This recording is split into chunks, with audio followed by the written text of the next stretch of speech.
Welcome under the lights to the fantastic Redwood Bowl on the campus of Cal Poly Humboldt. It's a Grizzly Bowl here at the between West Hills College and College of the Redwoods. Falcons come in at 6-4. Corsairs 7-3, their third straight year in a bowl game, their first win 1 year ago on this turf. A huge win for this program alongside my broadcast partner, Liam Warner. I am Mitchell Manji. Tough way to end the regular season a week ago out in Weed, California, but this is a Corsair team that since Jason White has resurrected the program, they have not lost back-to-back games in 3 years, Liam Warner. And on top of that, they're looking for their second straight bowl win here tonight.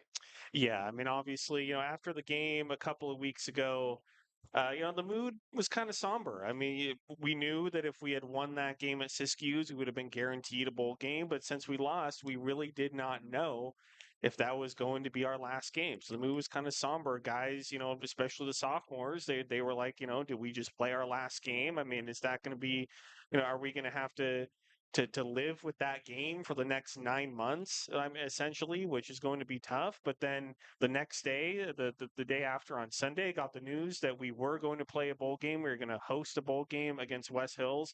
And I think the guys are really excited. I mean, talking with Coach White and his assistant coach, Coach Harrelson, I mean, they were saying that the practices the last couple of weeks have been really, really good. The guys are super focused. Of course, the Thanksgiving bye week was a huge help for players that were banged up. And when I was on the field, the vibes are good. I mean, it seems like the players, the coaches have flushed that loss, and they're really, really focused and ready to get after it tonight. Well, in the words of Coach Jim Harbaugh, who's got it better than us? That's right. So, College of the Redwoods taking on West Hills College coming up shortly. Here, kickoff set for 6 p.m. from the Redwood Bowl. And again, we'll mention it a couple of times, Liam, but how great is it to have football under the lights here at this stadium? A college football game, no less, here at the Redwood Bowl. We're going to go ahead and take a 2-minute timeout. When we come back, Liam's exclusive interview with Corsair head coach Jason White. It is a good one. For those of you on the stream, you're going to want to jump on over to KATA1340.com.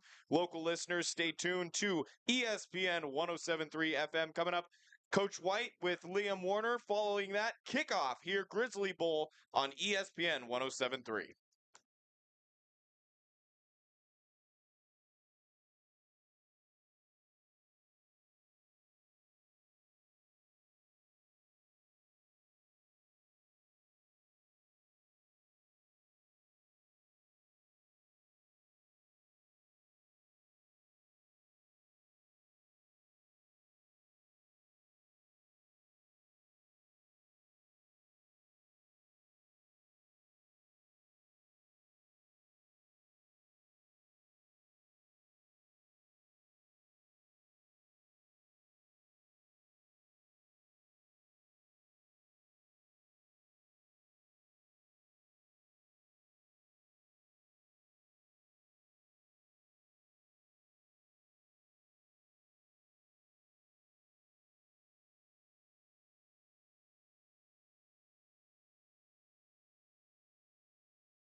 Wonderful national anthem here at the Redwood Bowl again alongside Liam Warner, Mitchell Monge. Kickoff coming up in just a few moments. Corsairs and Falcons of West Hills College. They are based down in Coalinga, California. Corsairs won the toss. They have elected to defer, so it will be DeMero Wheeler's defense out on the field first for the CR team. And Liam, your thoughts, keys, however you want to put it, to the game for this Corsair squad. I think the biggest key really is to just get off to a good start. I know in the past this season, defense has gotten off to a slow start. Offense has gotten off to a slow start.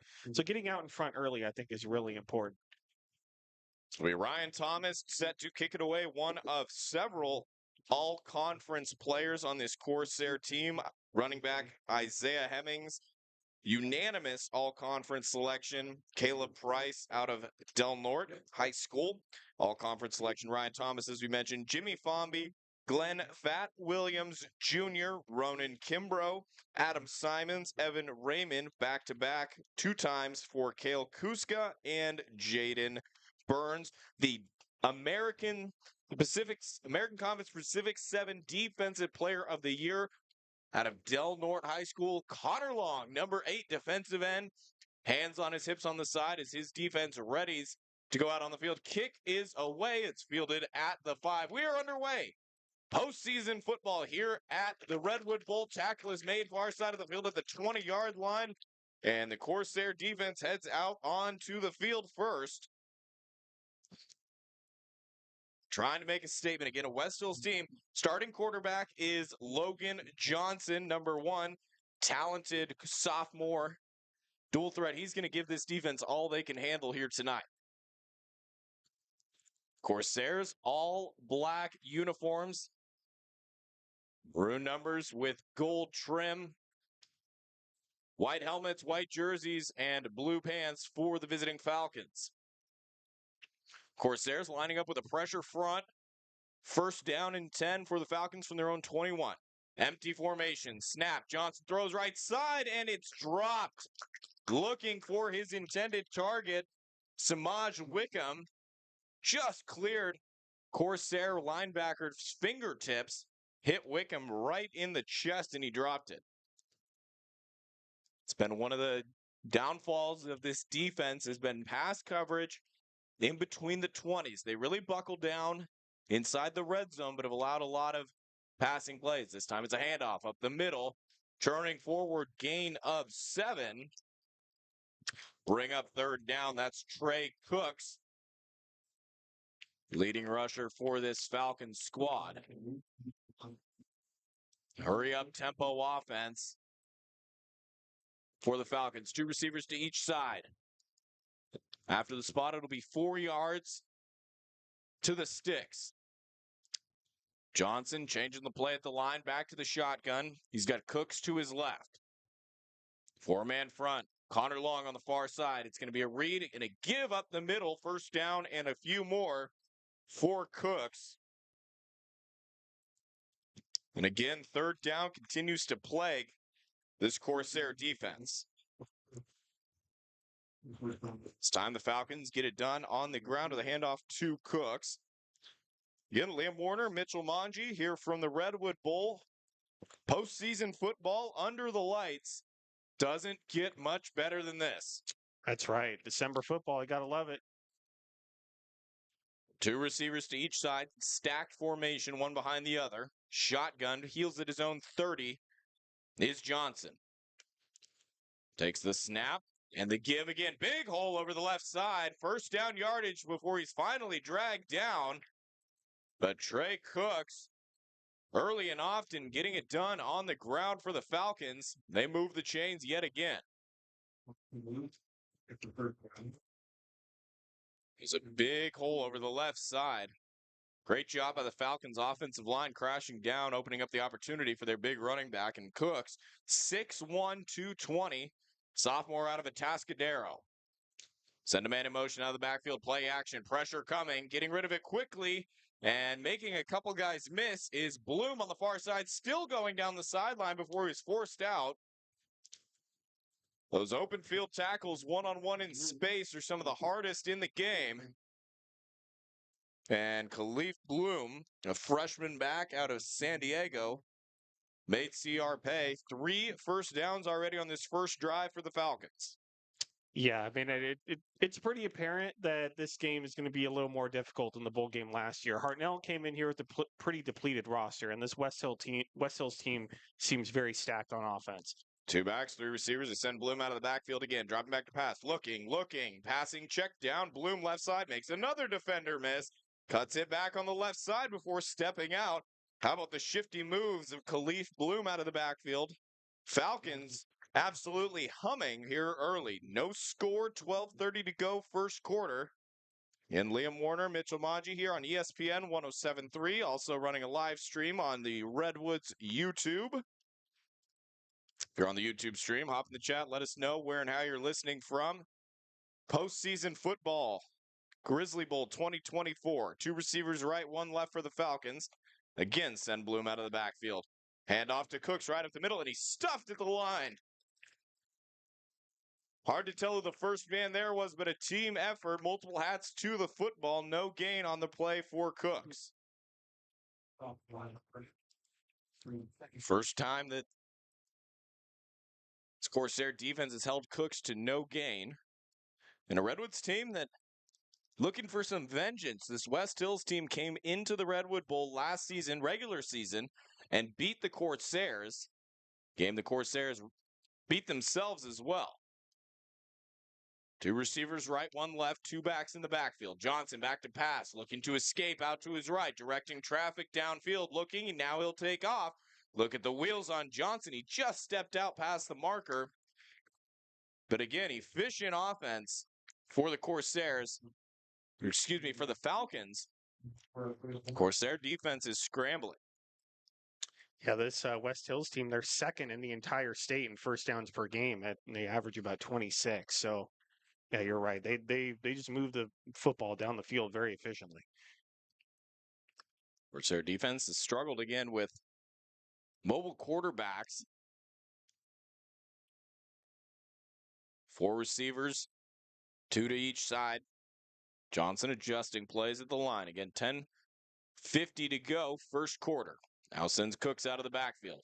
Looking right, coming back left. Johnson delivers a strike over the middle, completed to Bloom inside the 5 before he's brought down, but not before the Falcons will have first and goal on the opening drive.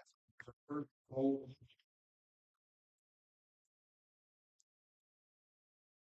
see our defense scrambling on their heels. West Hills in the tempo offense, right back on the field. Handoff up the middle. Cooks, and he's in, but a penalty marker is down.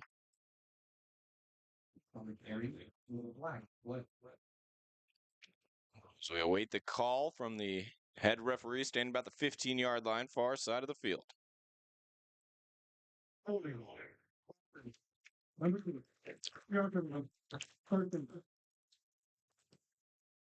So take the points off the board, holding call against the Falcons. Push them back 10. Keep the down. It'll be first and goal now from the 14. Part of the no-tempo offense. Offense isn't substituting, so the defense can't either. Sending a man out of the backfield, play action. Johnson looking over the middle, throws, and it's caught, I believe, in the end zone. A tough hit. Yes, it was. Falcons strike first. They're on top 6-0. And a late flag came in. I believe that was Ronan Kimbrough who delivered a big hit. Receiver on the far side of the field.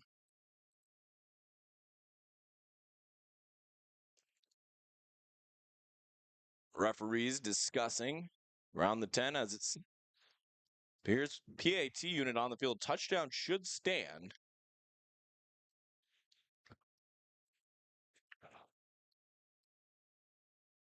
The result of contest fair. After the player from dead ball. First sportsman like number 3 of the story TV. That's how it'll be up for it. So they get Samaj Wickham. I believe Wickham was the receiver on the far side of the field who caught that touchdown. He gets an unsportsmanlike conduct penalty. Corsairs will take that on the kickoff.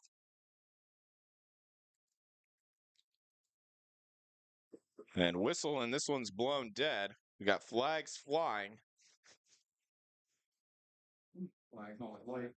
So third time already, Liam, we've had penalty markers on the field.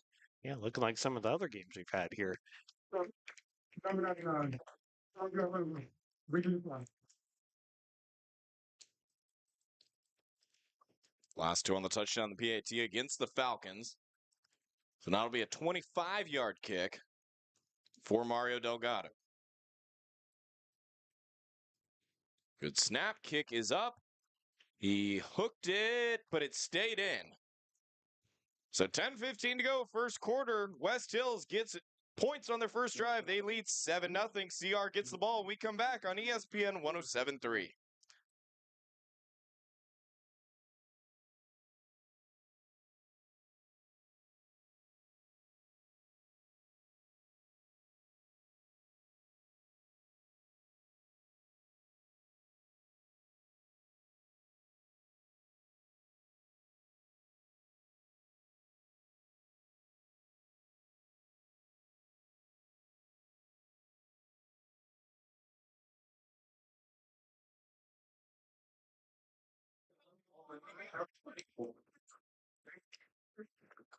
So kickoff coming for West Hills. They are on top 7-0.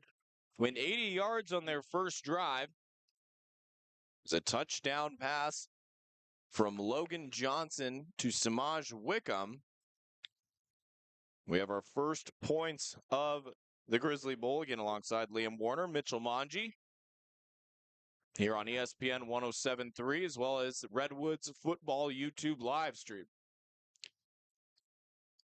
So the penalty against Wickham after the touchdown, and West Hills kicking off, and it's a reverse back to Williams on the return. Williams with a couple of spin moves on the right side, trying to find a lane. He's just going to go out of bounds. Flag comes in,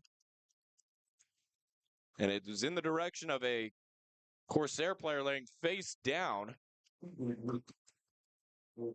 So my guess would be it's against the Falcons, as Williams went out around the 37-yard line.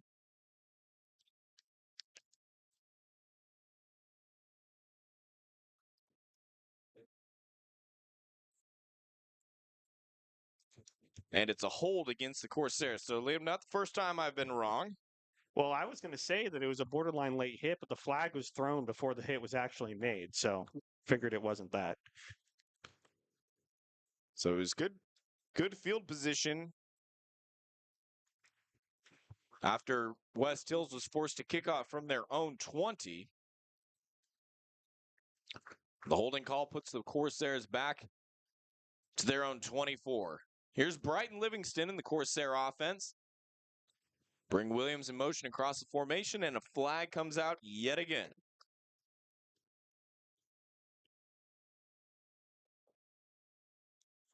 False start coming against the Corsairs. On the offense, number 2. 5 yards on the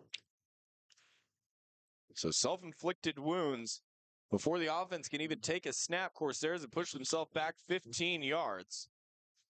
10:06 to go, first quarter, 7-0, Falcons on top. 2 receivers left, 1 right. They bring Williams in motion, send him back the other way. It's a give up the middle and stuffed right at the line, driven backwards.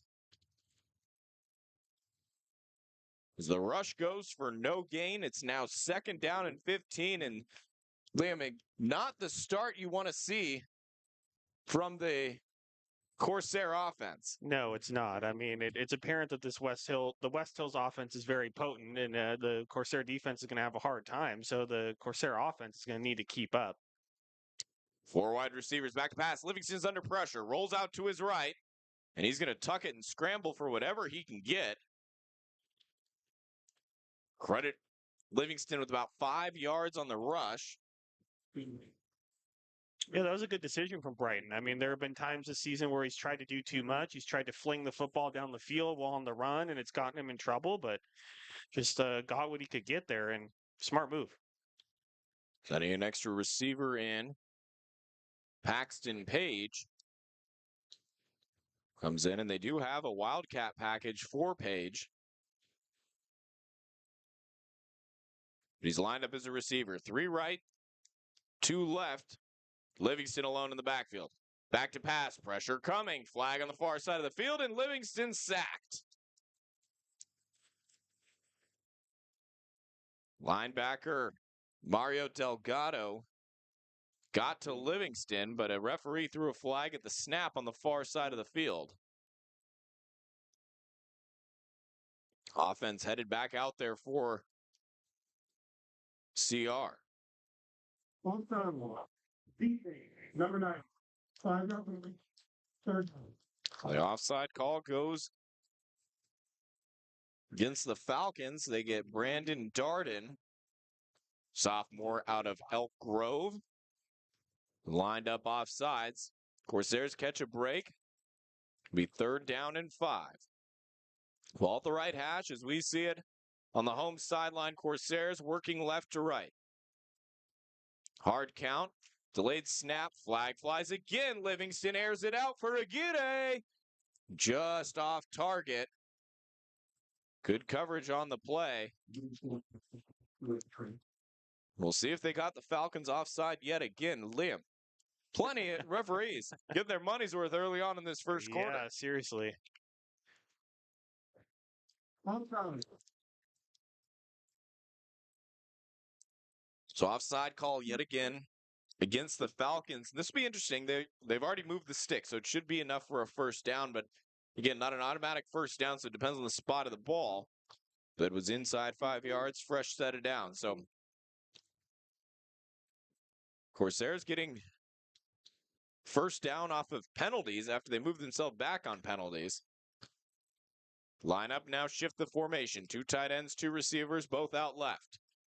Snap to Livingston and a give up the middle to Hemmings. Hemmings breaking a couple of tackles before he's upended just across the 40, but a nice 6-yard carry for the standout freshman running back, Isaiah Hemmings. And Liam, you talked with Coach White in the pregame about Hemmings and his talent, and definitely appreciate him in what sounds like will be his final game here as a Corsair. Yeah, we're going to miss him. I mean, as we were discussing, I mean, he's the guy who moves the ball down the field when the rest of the offense just isn't clicking. So they're really going to need him. So tight bunch right again. This is the formation the Corsairs will shift out of. This time into 1 receiver on either side. 2nd down and 3 coming. Snap to Livingston, looking to pass. Short pass complete to his tight end, Caleb Price. Just past the sticks. And Corsairs, fresh set of downs. 4-yard pass to Price. Caleb Price and Connor Long, 2 local talents who have made an impact on this Corsair football team, both named to all conference. And again, Connor Long, the Pacific 7 Defensive Player of the Year. Referees are going to stop this game to sort something out. Not sure what happened, but both teams are going to discuss with their players. Not sure what happened. If it has to do with the chains on the far side of the field or what, but either way, 7:20 to go, first quarter, 7-0 Falcons on top. Corsairs trying to find a rhythm after giving up a touchdown on the first drive. Offense sputtering a little bit, trying to find some life. Back to football now, 1st and 10. Ball at the 46. Corsairs move Price from left to right. Hemmings goes behind Livingston. Snap. The give to Hemmings running left, no play action. Short pass check down to Price. Caleb Price with room to run in the open field. Price across the 40, slung down at the 35. And that's a good play action, Liam. Got everybody there. Really sold it. All those white jerseys went after Hemmings. I fell for it as well. Yeah, no, that was a great fake. And I mean, it's going to be plays like that, a little trickeration to get the offense going. And like we've discussed, I mean, they've had issues with slow starts before, and getting points on this drive, obviously, pretty important. You get the defense moving one way, come back the other. That's the beauty of it. It's Livingston in the pistol. Tries a hard count. No go. 6 men on the line of scrimmage for the Falcons. Snap, give to Hemmings over the left side. Hemmings with some blockers. Hemmings with a little bit of a lane. Falls forward, first down carry. Little stretch play. Get Hemmings out, moving to the left in space. Of course, their offense starting to find their footing here in the first quarter. Yeah, good variety of plays, some runs on the ground, some play action, some just nice simple passes over the middle. Remember, this is a Redwoods team that has not lost back-to-back games since they restarted their program. Trying to get back right after their loss a week ago. Play action, a little slot throw out to Williams. Williams trying to escape defenders, but it's going to prove to be too much. He's still churning and falls forward. Turned what looked to be a 1-yard loss into a 2-yard gain. We saw that play a couple of times out at College of the Siskiyous. We run the play action with the running back and the quarterback. It's like an option play, a version of the triple option where quarterback can keep it, but Livingston opts to get it out to somebody much faster than him and Fat Williams a majority of the time. Yeah, you get it out to Fat Williams in space, and he can do some things. Williams named all conference as a specialist. Dynamic return man. Shotgun for Livingston, 2 receivers to either side. Dropping back to pass. Checks down left to Hemmings. Hemmings, big collision at the line of scrimmage. Hemmings still going. Hemmings inside the 20 down to the 16. Caught it out on the swing, lowered his shoulder, delivered the boom at the line of scrimmage. And able to pick up more yards after contact, brings up 3rd down and 2. Man, Isaiah Hemmings is just the type of guy that'll just make you go, wow, every single week, but by doing a different thing. I mean, last week is hurdling a defender. Tonight it's playing a hit stick on a defender. Man. It's a contact sport. Hemmings bringing the contact tonight. Livingston goes under center. Give to Jordan Bowers over the left side. Bowers, it's going to be close. VAR official comes in right at the 15-yard line. That's the line to gain. And we'll see if it's enough. It's going to depend on the spot, and it is. So Bowers gets it done on the ground on 3rd. Corsairs will have 1st and 10 at the Falcons' 15-yard line. 3:45 to go, 3rd quarter. Liam Warner, Mitchell Monge here from the campus of Cal Poly Humboldt, the Redwood Bowl. Seeing college football under the lights for the first time in a long time. 3 receivers right, 1 left. Livingston heels at the Falcons' 20. Snap. And the give right up the middle. 5-yard gain on the ground. Gain of about 6. I believe that was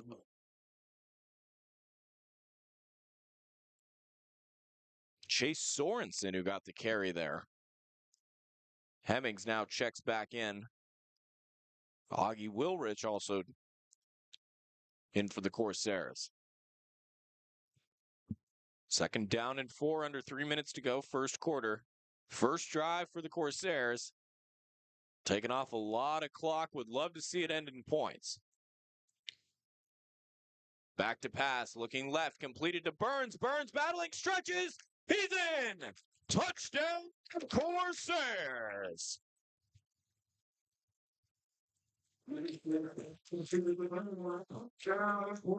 2-time all-conference player Jaden Burns. A little stop route on the far side, one-on-one with the defender. Out-muscles him and stretches to get in for 6. Ryan Thomas on to try and tie this game at 7. A little scary there when he tried to extend that football, but got it over the goal line. That's what matters. Risky play. As Thomas on for the PAT, Hemmings the holder. Good snap. Kick is up. Good as gold. He drills it. We are tied at 7. 2:31 to go, first quarter.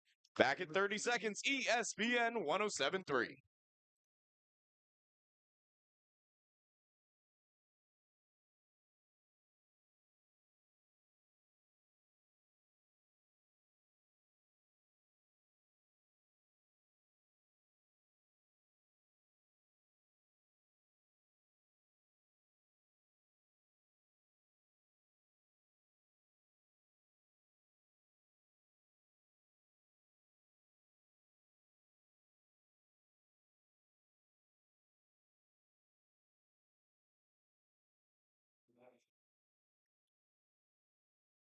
Corsair offense took a minute to get going.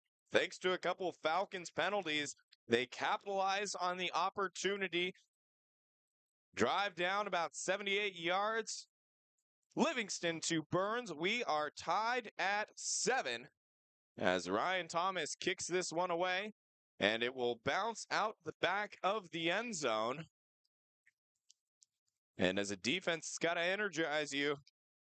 To the offense, drives down the field and just takes the life out of a Falcons team. I mean, that's just a tough-nosed drive, Liam, and way to cap it off with a touchdown. Tough nose drive. They're bailed out by a couple of offsides calls. And, this Corsair defense, we've seen it this season. They're the kind of defense that gets off to a slow start, but typically once that offense gets going, that gives the defense the momentum and they start getting locked in too. So, well, Coach Garrett Montana called this Corsair team a momentum team, and that hasn't been more true, Liam. You hit the nail on the head right there.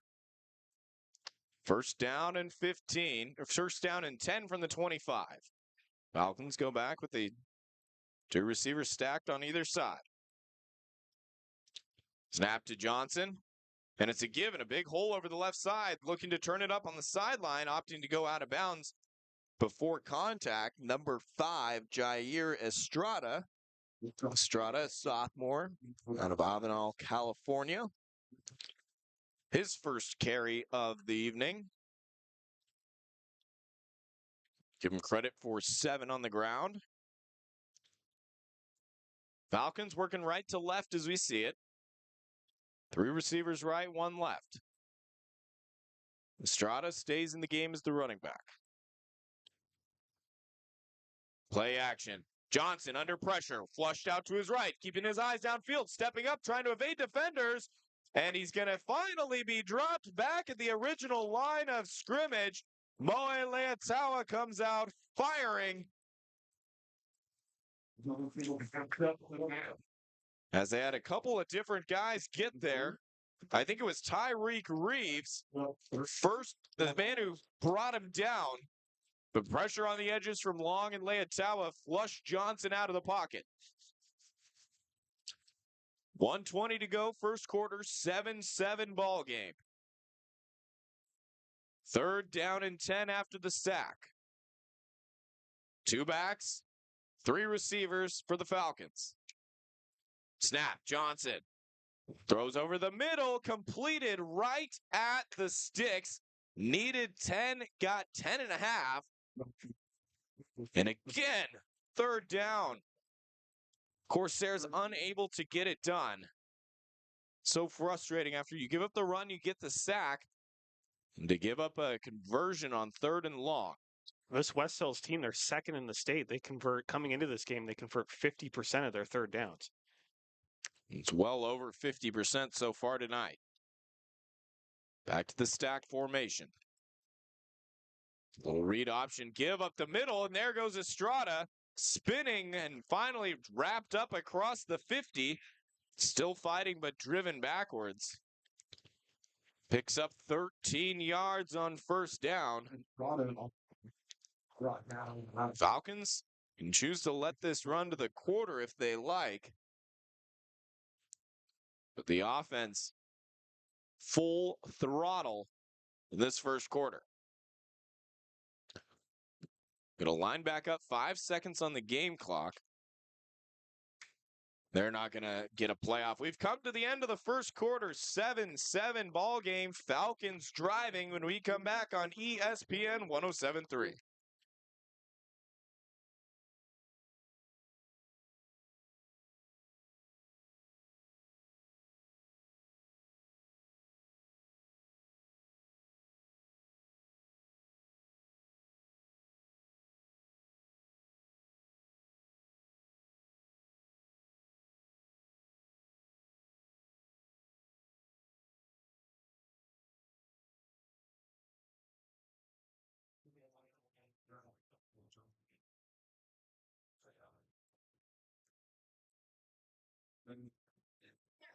Tie ball game here as we start the second quarter. Alongside Liam Warner, I am Mitchell Manji. Gavin back in our Eureka studios. This is the College of the Redwoods and West Hills College battling it out for the Grizzly Bowl here on the campus of Cal Poly Humboldt as we take a second to thank Above Board Construction, Roofing, and Solar. They've been with us all season long. Help keep us on the airwaves in Humboldt County. So we're going to switch ends of the field. Falcons will be driving left to right. Of course, their defense has their hands full. First 15 minutes have been unable to slow down this Falcons offense, getting it done through the air and on the ground. Send a man out of the backfield. Johnson's going to keep it on the quarterback read, trying to move back to his left. Long in pursuit. Long wraps him up and drops him back at the 45. So the Falcons get some momentum going. That's your defensive player of the year. Connor Long disrupting things in the backfield. Johnson started to go right. Nothing there. Cut it all the way back left, and Long sniffed him out and tracked him down. The last couple of times Logan Johnson's gone out of the pocket, the contain on him has been really good. Definitely a point of emphasis against these mobile quarterbacks. Second down and 17 after the 7-yard loss. Snap to Johnson, back to pass, and it's batted down at the line, or pump fake rather. The pass is down the left side and incomplete. Liam, did he bat it and it went back to Johnson? He threw it again? I was like, I have no idea. That's what I thought happened, but I was like, there's no way he's going to throw it again, and he did. I mean, I'm the one working the camera, and I was completely fooled. I had no idea where the ball was. It looked like many of you could tell on the YouTube stream. It looked like he checked it down to Bloom on the left side, and Long batted it right back to him, and he threw it again. I mean, there is a flag down in the backfield. I thought the and ball I think was that's what happened. Maybe intercepted for a second. I really couldn't tell. I think you're right. Okay, I didn't trust what my eyes saw because I thought there's no way he's going to throw it again.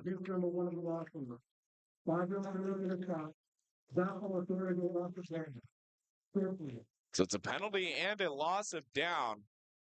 They get a legal forward pass there. Yes.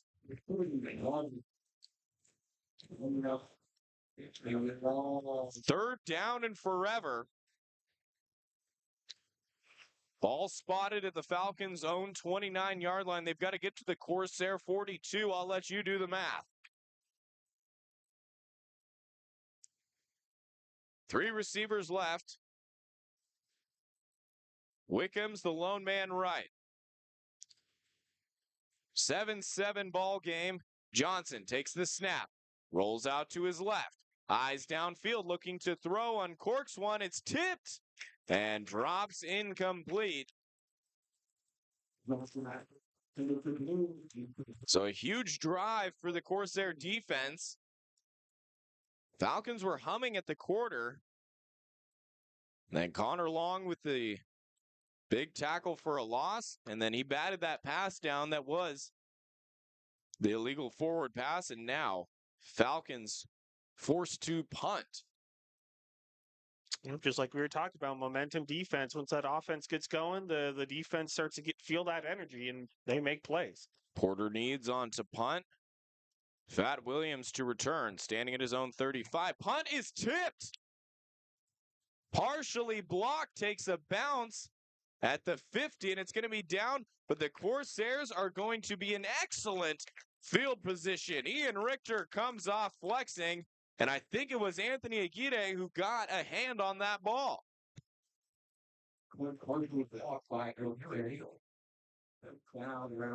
So Aguirre gets a hand on the punt. Impressive that Needs was able to get it off with as much distance as he did. Yeah, but I believe Porter Needs. He's also their leading receiver, also the punter. Interesting. 2 receivers left, 2 right. Brighton Livingston with Isaiah Hemmings a couple yards behind him. 13:44 to go, second quarter, 7-7 ball game.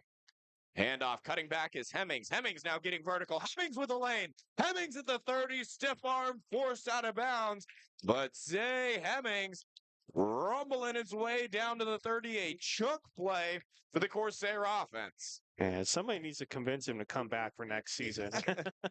Well, I do like what Coach White said, is that how much success he's had this year, and that is, the program is to develop these guys and get them ready to move on to the next level, to the 4-year. And some guys, like Hemmings has proved now, are ready sooner than others. Yeah, I mean, the fan side of me, though, man, sad to see him go. Welcome to life as an Oregon State Beaver fan, Liam. Yep. Development program. 3 receivers right, 1 left. Livingston in the pistol. High snap, he corrals it. It's a swing pass out, and it's going to be a double pass for Paxton Page. Page looking downfield, delivers a bomb through the fingertips of Aguirre. Paxton Page, a former high school quarterback. He's got the arm.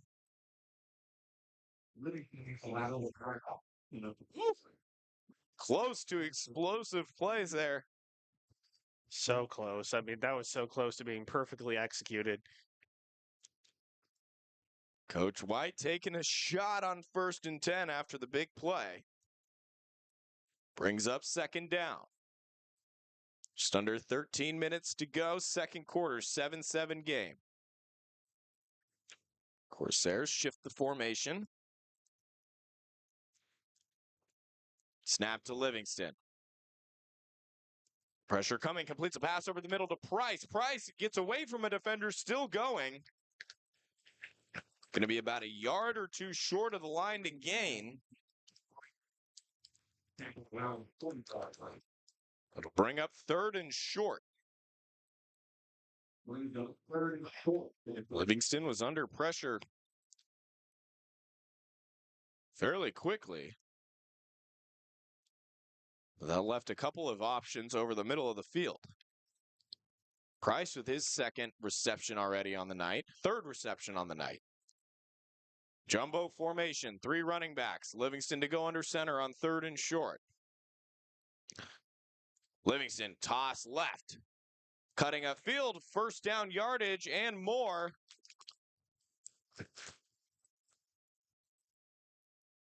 Believe that was Hemmings. Yes, it was.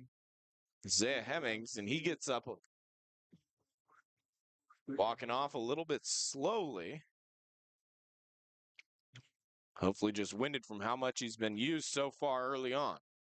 I think this is proof that an offensive play caller like Jason White could go on a hot streak, because his play calls have been pretty good so far. Burns and Aguirre, the wide receivers. Hayes and Price, 2 tight ends, shift from left to right across the formation. Hard count for Livingston. They already gotten Falcons to jump off sides twice, not here. Quick snap, give, right up the middle. Gain of about 3. A lot of white jerseys all over that play. So you've got an injured Corsair down on the field. It's Herman Mitchell on that pass carry. We're going to take a 30-second timeout. When we're back, Corsairs inside the red zone on ESPN 107.3.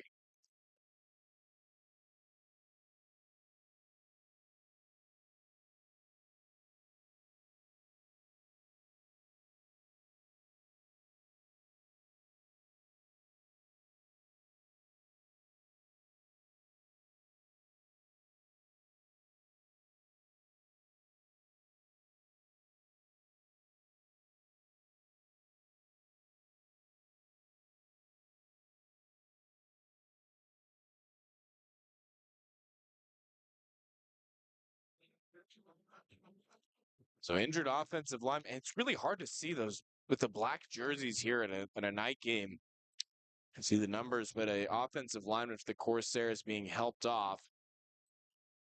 Walking with a little bit of a limp and under his own power.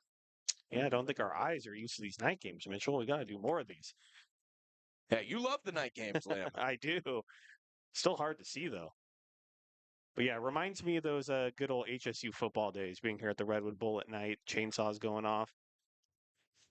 Yeah, you got to smile at a Coach White pregame. I know. He misses it too, just like I do. Livingston in the pistol. Play action, rolling out to his right. He's got a wide open. Price hits him. Price at the 5. Price puts his shoulder down. Price scores. Touchdown, Corsairs.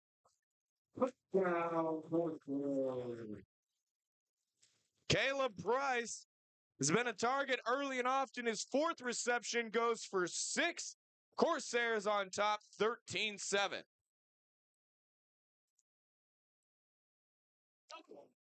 Ryan Thomas on to tack on one more. 10:40 to go, second quarter. Corsairs have put their second drive in the end zone.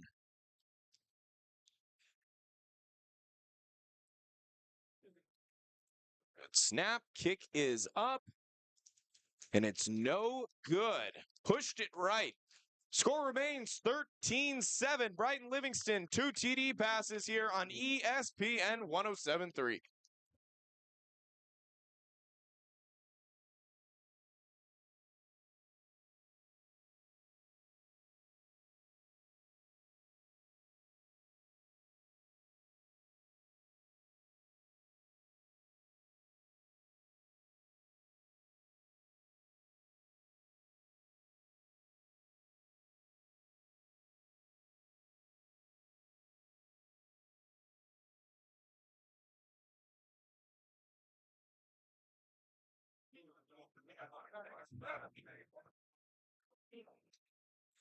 $13-7. Corsairs on top here at the Grizzly Bowl from the Redwood Bowl. Would have been a lot easier. They just called it, I don't know, easier or more confusingly if they called it the Redwood Bowl. Redwood Bowl, the Redwood Bowl. I like it. Redwood Bowl's the stadium. Grizzly Bowl is the postseason game. Ryan Thomas set to kick it away from zone 35. Line drive kick goes out the back of the end zone. Another start at the 25-yard line for the Falcons. Very unusual for Ryan Thomas to miss a point after try. I know. I was shocked. I mean, it's just become routine at this point. Well, and it looked awkward when he kicked it. I mean, it was very high and kind of floated. I don't know if he got everything on it, but well, he had a hard time last week at Siskiyous. He had one blocked and he missed one. I mean, the conditions, of course, were not great, especially with all the snow and it being very cold. The field was not that good. Yeah, the footing was tough. Did not have the easiest time. So the Falcons offense led by Logan Johnson back out on the field. And a give. Looked like he was brought down, but claimed to stay on his feet. The running back, they are going to mark him down by contact after a 5-yard gain. Jose Martinez, the ball carrier. And interestingly, after that first drive, we haven't seen Trey Cooks, the leading rusher for this Falcons team, back into the game. So could be big. He was on fire to start. Same formation. Send Martinez out of the backfield. Johnson stepping up. Johnson's going to be dropped right at the line of scrimmage. Tyreek Reeves, Connor Long. Just a few of the Corsairs who got to Johnson. Well, to start the game, there were a lot of missed tackles, but of course, defensive coordinator Damara Wheeler. I mean, he makes great adjustments, and now the tackling and the contain, as I mentioned, have been quite good since that first drive. 9.5 to go, second quarter. Corsairs on top, 13-7. Third down and 4. Big test for the Corsairs. Play action. Johnson back to pass. Delivers a bomb down the field. Caught. Wickham cutting back to the left. He will score.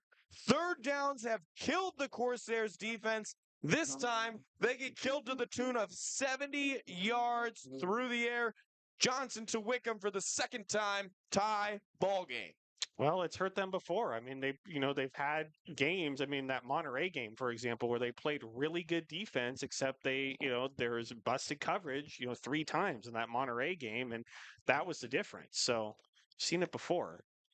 Backside post route by Wickham.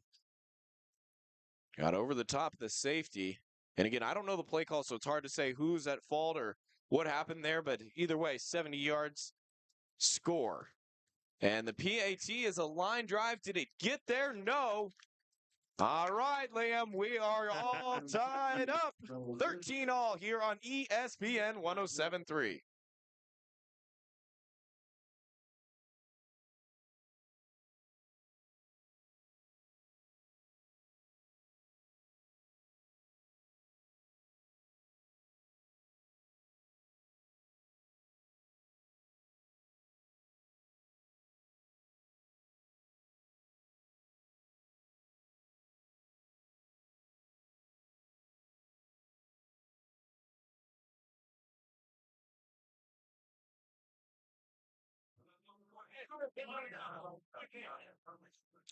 So we've got 2 passing touchdowns for each team, 2 missed PATs total, and we are knotted up at 13 all with 9:10 to go in the second quarter.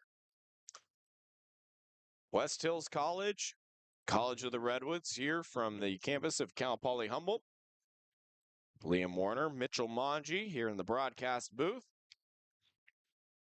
So the kickoff is left. It'll take a bounce and go out of bounds.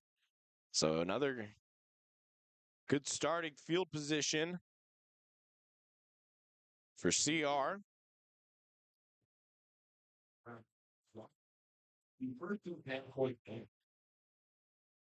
So we'll get the ball at the 35-yard line. Coalinga. Ball to play for the 35-yard line.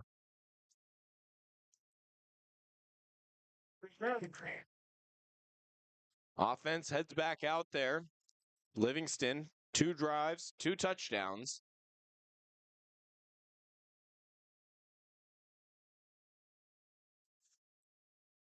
Aguirre, the receiver, far side.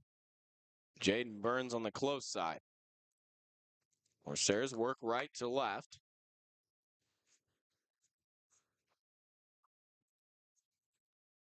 Now move the tight end Price over to the left side. Snap for Livingston, back to pass, looking left, delivers quickly, nearly intercepted. Jamal Townsend, the cornerback, jumped the route. That pass was intended for Burns. Fortunate that it dropped incomplete.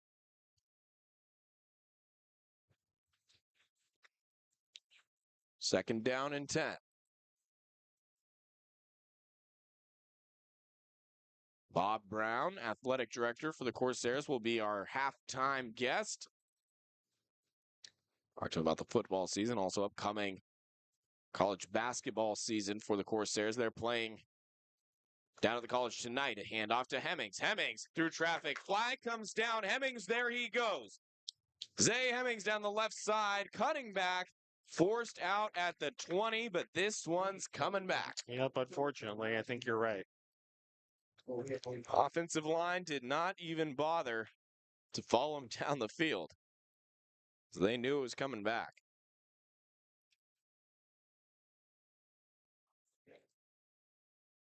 So right when you need it. Number 7. That's the last guy you expect to get a holding call is 2-time all-conference left tackle Kale Kuska. And 3 all-conference linemen for this Corsair squad. Adam Simons, Evan Raymond, and Kale Kuska. Coach White talked about it pregame. This has been the strength of this team. Yeah, by far, everything they've been able to do offensively this season, they are at the heart of it.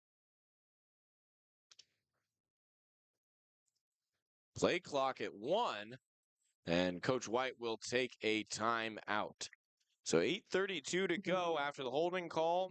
Corsairs have to burn a timeout. Back in 30 seconds, ESPN 107.3.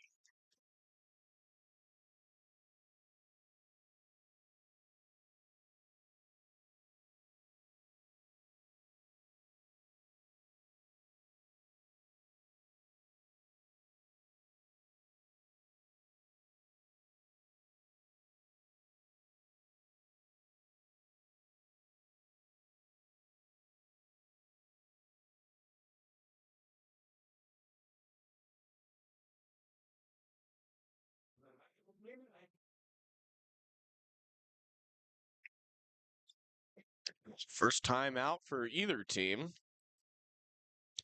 Taken with 8:32 to go. And Liam, that first quarter flew by. Second quarter has come to a grinding halt.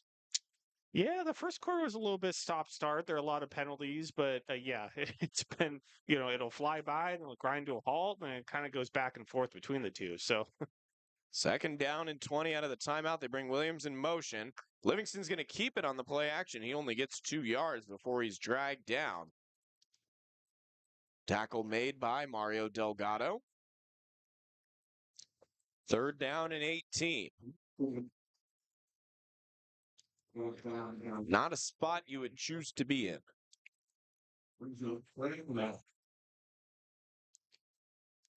Paxton Page checks in as the Corsairs go with the empty formation. 3 receivers right, 2 left. Need to get it out to the 45-yard line. Snap to Livingston. Falcons rush 4. Livingston steps up and heaves it deep. Deflected and intercepted. Somehow that tipped up and stayed in the air. The Falcons are coming back the other way. It's Dylan Green. Green forced out on the left side.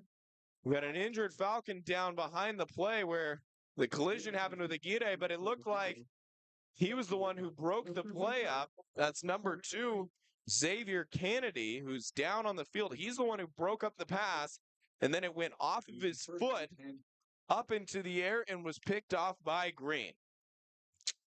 yeah, I don't even know how that happened. That tough luck on a tip there. So while Kennedy gets some medical attention, we'll take a timeout. Back soon on ESPN 107.3.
Xavier Kennedy being helped off the field on the far side. Hope that he's all right. And interestingly, Cade Baumberger getting loose on the Corsair sideline. I didn't see if Livingston came off or what, but I don't see him down there on the sideline either. Could just be missing him. Either way, Falcons first down going the other way and almost a fumbled exchange. Handoff goes for a yard. After the stop was made. Looks like that's number 90. Corbin Storns or Kyler Smith, one of the two was in there. Getting hard to see with the black jerseys. So not the same kind of tempo, but still no huddle for the Falcons. Play action pass out to the right is bobbled and dropped. Looking for Khalif Bloom. It'll bring up third down and, well, confused. It looked like they only gave him a yard on the first play. It'll be about third down and 8 now.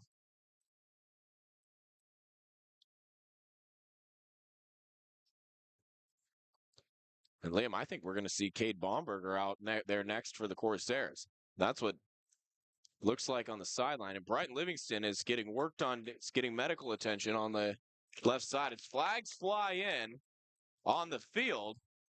And a false start against the Falcons. Number 40 offense.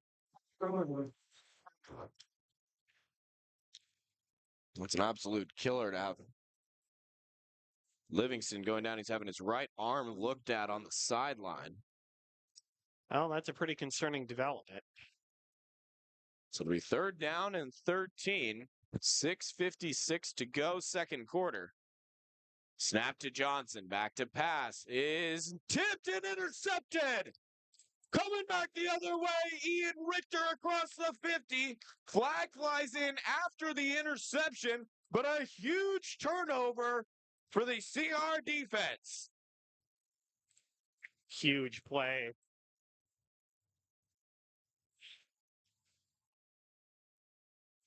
Referees discussing near midfield. Coach for the Falcons is halfway out onto the field at the numbers on the far side. And the timing of the flag led me to believe it was after the interception was made, but both teams leaving their respective units still out on the field as the Zebras confer.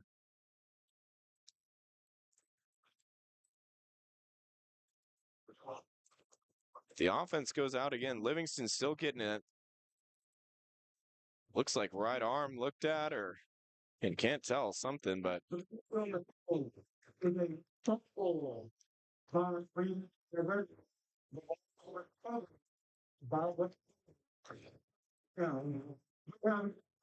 wondering. For Redwood. That is the game. unbelievable. So the flag was a sideline warning. The interception stands. And then Richter fumbled the ball on the return before he went down. And West Hills recovered. So by rule, you have a change of possession. That means, Liam, they get a fresh set of downs. Oh man, some tough breaks. And I was really happy for Ian Richter. I mean, we were in the van with him on the ride home from Siskiyou. He was just a really good kid, and would have been really happy for him if he was able to get that pick. But unfortunately, coughed it up. Richter's still out there, the lone linebacker in the center. They got 5 guys on the line of scrimmage to the Corsairs. They want to get the one back. Handoff up the middle. Long comes from the backside to make the tackle. Drags down Estrada. And again, not certain what happened with Trey Cooks, but we haven't seen him since that first drive. But Liam, the similarities between these two teams in the game is appears Livingston Yeah, I was about is now to say. throwing on the sideline, but if you lose your quarterback on one end, your standout running back on the other. Play action rolling out.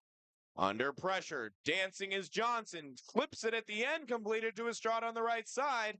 Estrada still churning. Finally, the ball popped out. But he fumbled it out of bounds. And Johnson just working his magic. First off, to escape the sack. And then to find his check down running back, Estrada.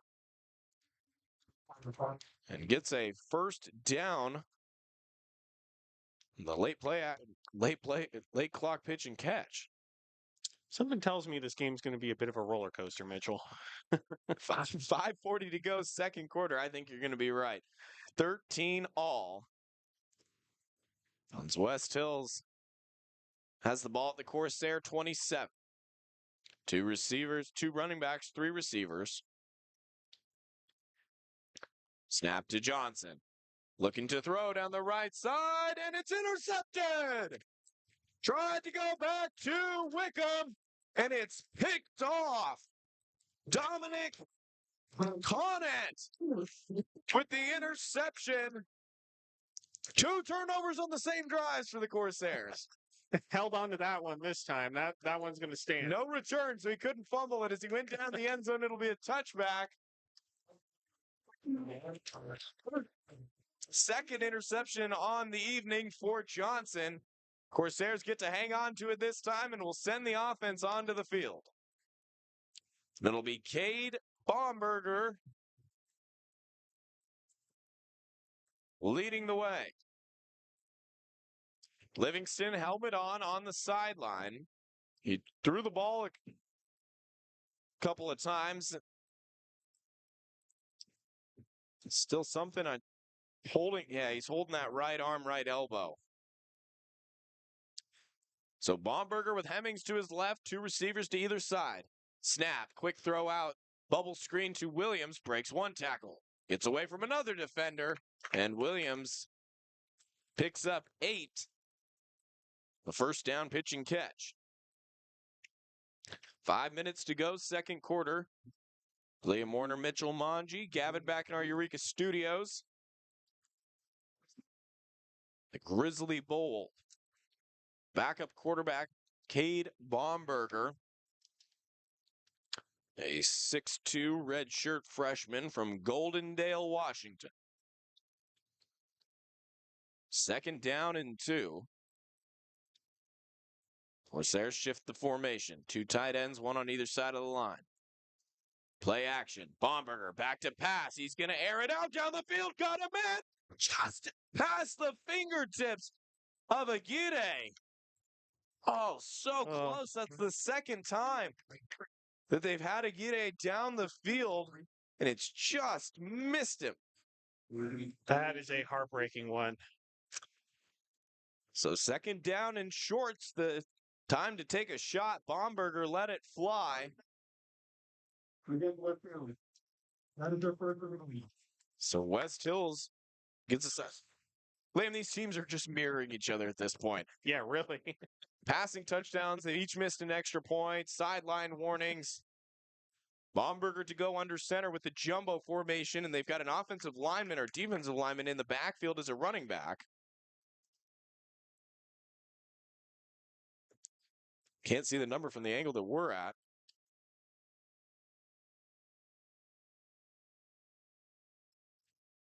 There's a handoff left side. Hemmings is stuffed in the backfield.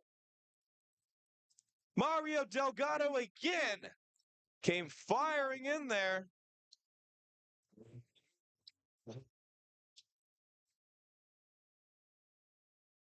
Oh, no. Yeah, I saw that.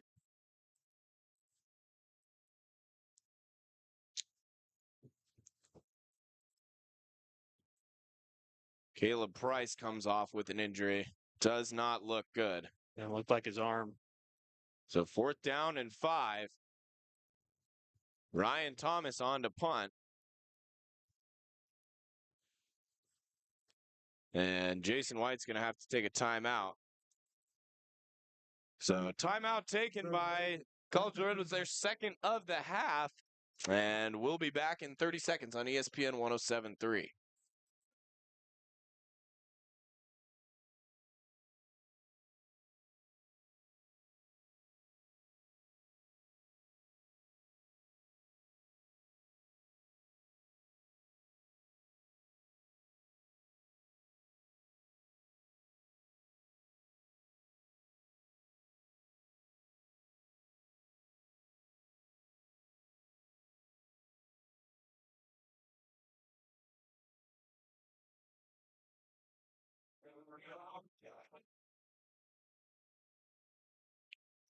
Be 4th and 5 coming out of the timeout. 3:41 to go before the half. Again, Bob Brown, athletic director for the Corsairs, will be my halftime guest.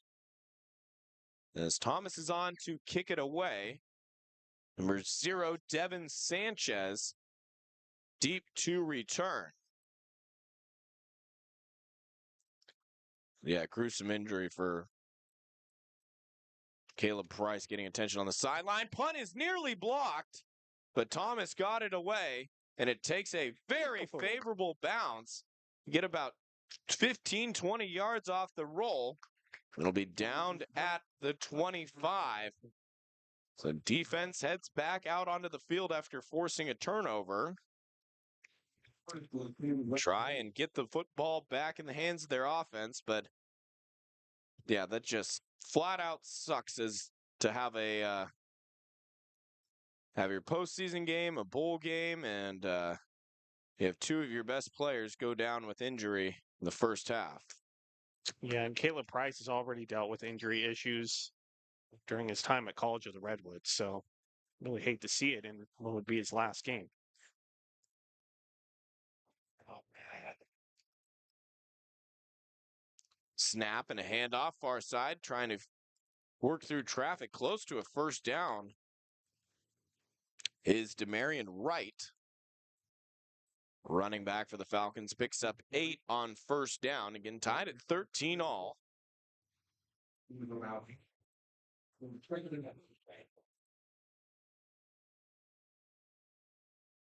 Second down and 2, 3 receivers left, 1 right. Johnson in the shotgun takes the snap. The give, again, cutting upfield with a lane at the 50, cuts it back. Right, dragged down at the Corsair 30, but a chunk play for the Falcons. They are quickly deep in Corsair territory.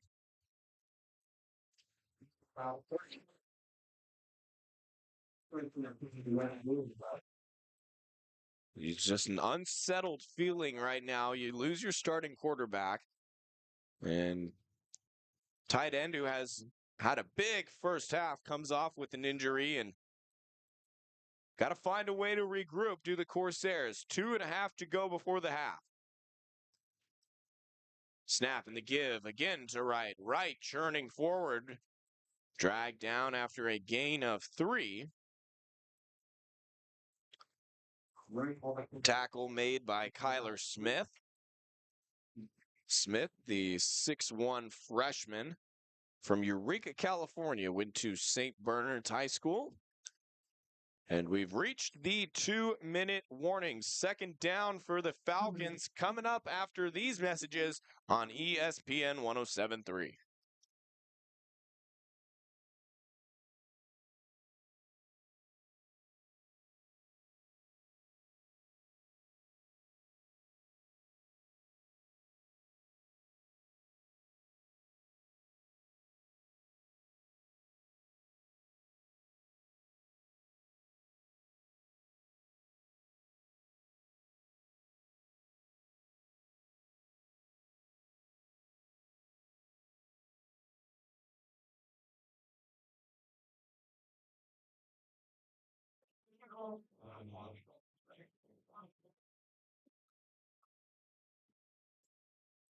So 2 minutes to the half again.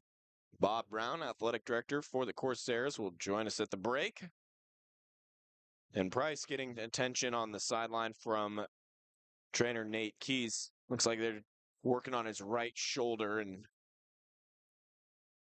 I would say appears to be obviously it's not okay. He's definitely injured, but seems to be doing all right down on the sideline. Yeah, it was really scary when he came off for a second, just the way he was holding that right arm.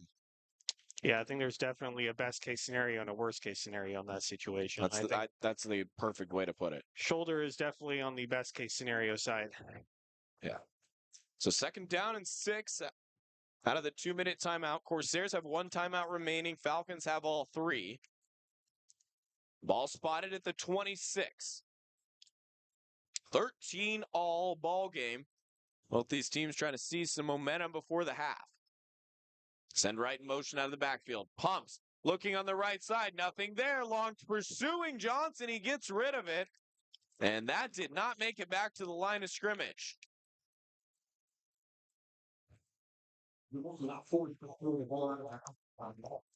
So the entire sideline looking for a flag. That linesman will discuss with our referee.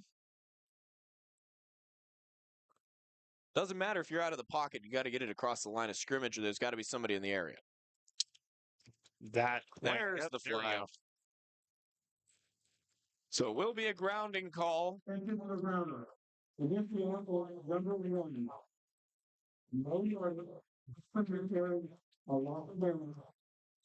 So second play, second penalty on Johnson that's had a loss of down. The other one was a double forward pass. So now it becomes 3rd down and 20. Again, Corsair defense, even though it's 3rd and long, you've got to step up here. They've given up 3rd and long plenty of times this year. You know the pass is coming. A young secondary. West Hills is going to opt to burn their first timeout of the half. We'll take one with them, 3rd and long, when we come back on ESPN 107.3.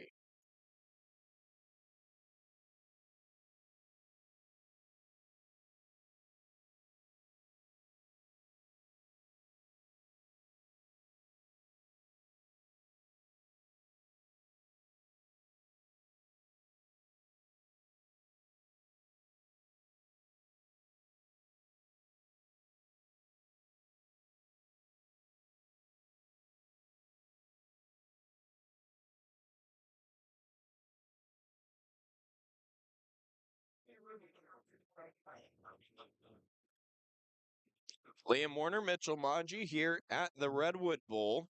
13 all between West Hills College and College of the Redwoods. I'd like to thank our sponsor, Above Board Construction, Roofing, and Solar.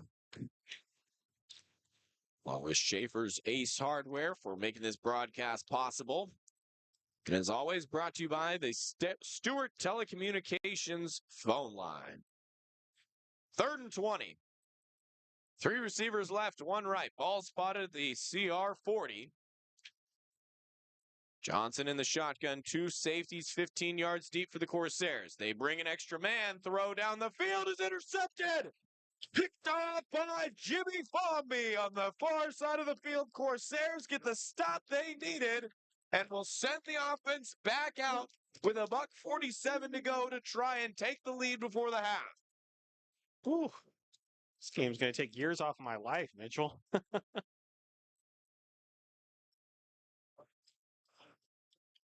What a great play. I mean, this defense has definitely stepped up tonight when they've absolutely needed to.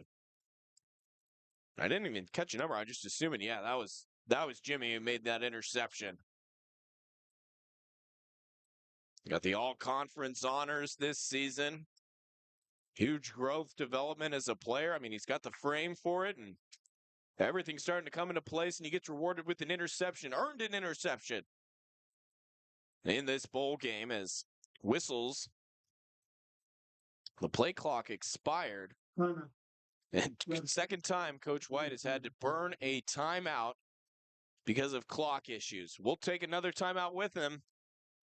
Back at 30 seconds, ESPN 107.3.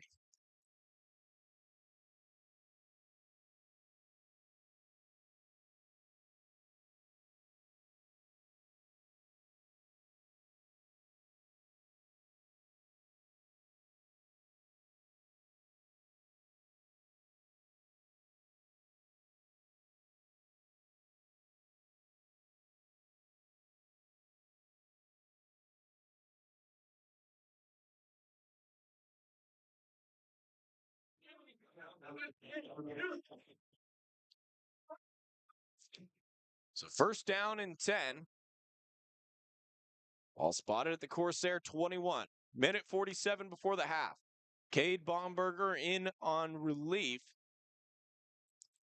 for the injured Brighton Livingston. Baumberger takes the snap. Cade pump fakes. He airs it out on the right side into double coverage, and it's picked. Slung down inside the 30 as Aguirre just turned into a defensive back. Baumberger stared Aguirre down the entire way, pumped and airmailed it right into double coverage, and West Hills right back out on the field. Wow, what a shift to this game. I mean, you had 2 teams that you couldn't stop either offense in the first quarter, and all of a sudden the points few and far between. Nobody wants to score now. Yeah. What do we got? I think Logan Johnson has 3 interceptions. Baumberger's got, let's see, Brighton's got 1 on the deflection, and is that number 1 for Cade? I believe so. Yeah, I think you're right. So West Hill's coming the other direction now. Minute 36. 3 receivers right. They give a handoff over the left side and finding room. before being blasted out at the 50-yard line. Big hit at the end of that play. That was Jair Estrada, sophomore running back. They've gone to a running back by committee between Demarion Wright and Estrada. As quickly back on the ball are the Falcons in plus territory. Again to Estrada up the middle. Estrada finds a lane. First down and more, cutting it back to the left across the 30. Estrada at the 20 before he's dragged down. Two big plays for Jair Estrada. And just like that, the Falcons are in the red zone. I've often noticed about the CR defense is that, when a team comes in and they statistically are much stronger, either, passing or rushing, they tend to get beaten the other way. So this West Hills team, via the stats, they were much stronger passing, but they've really gashed Redwoods on the ground. And it's not even their leading rusher either, Trey Cook, who we haven't seen since the first drive. Shotgun formation, ball at the 20. Johnson back to pass, under pressure, steps up, rolls out to his right, throws a dart. It's completed at the 4. Beautiful ball placement, back shoulder there. Devin Sanchez had to turn his body all the way 180 degrees to come back to that one, and very impressive catch and to hold on, an impressive throw with the ball location. The defensive back right there. West Hills quickly back on the ball, first and goal. And it's a quarterback keeper on the right side. Untouched into the end zone goes Johnson. West Hills takes the lead with 20 seconds to go before the half.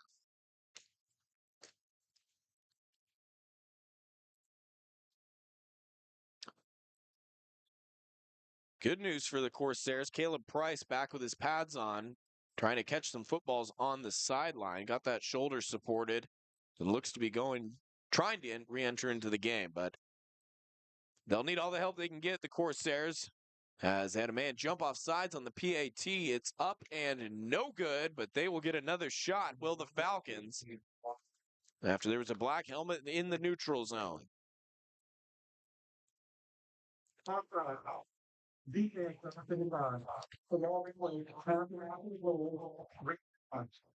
So they get Logan Malinowski with trying to get a head start.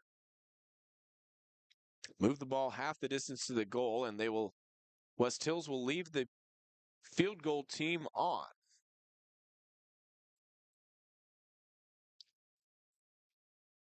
Try the point after one more time.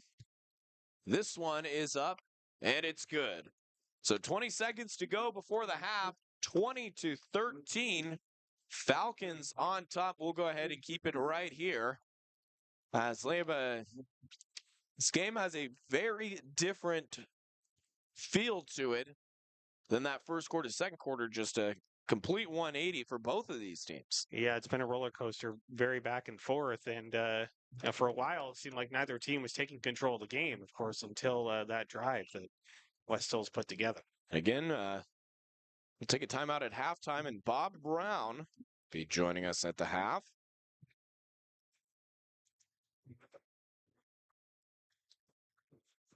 Beautiful thing, though, Liam, is Corsairs have a guy named Fat Williams at returner.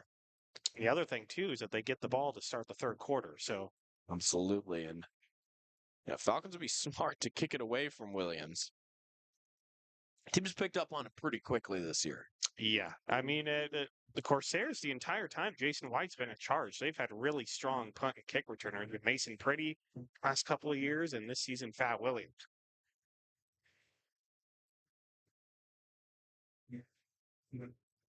So it'll be Jose Martinez to kick it away. And it's a little pooch kick to the left side.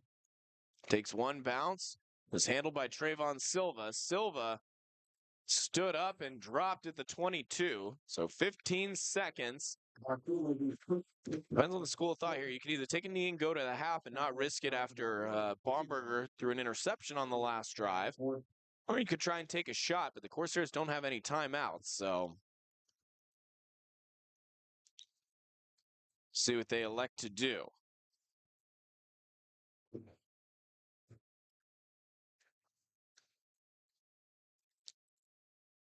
trotting the offense onto the field, and it looks like Bomber is going to go under center and take a knee.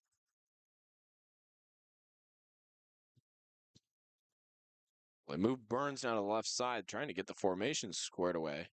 Bomber takes the snap and the knee, and that will do it for the first half. Still have 30 minutes to play. Corsairs down by 7, 20-13. We'll take a 2-minute timeout. We come back. Bob Brown joins us at the half here on ESPN 107.3.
Halftime here at the Redwood Bowl. Corsairs trailed the Falcons 22-13, joined by Athletic Director for College of Redwoods, Bob Brown. Bob, thanks for taking the time to come spend some time with us at the half. Thanks for having me, Mitchell. Well, first half, first quarter was fun.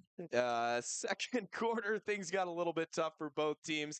What are your thoughts from that first half for the Corsairs? Yeah, for sure. That first quarter, was fast moving, fast paced. Some nice plays were made by both squads, and the clock was moving. But both teams kind of ran into a little bit of turnover trouble and a little bit of penalty trouble too in the second half, and a couple good, but give them credit, a couple big plays as well. I thought we grabbed the momentum early in the quarter when we took the lead there, but give the Falcons credit. They made the big play on offense to tie the thing up, and then just some unfortunate stuff, I think, at near the end of the half there to lead to their final score. But we got a second half, and I know there's a lot of fight in our guys, and overall, I think both teams will settle in here, and we should be in for a great second half. Yeah, it should be fun, and that's kind of been the mantra of this year's team. Is they've been a slow starting team, but they found the footing in the third quarter and fourth quarter in some games.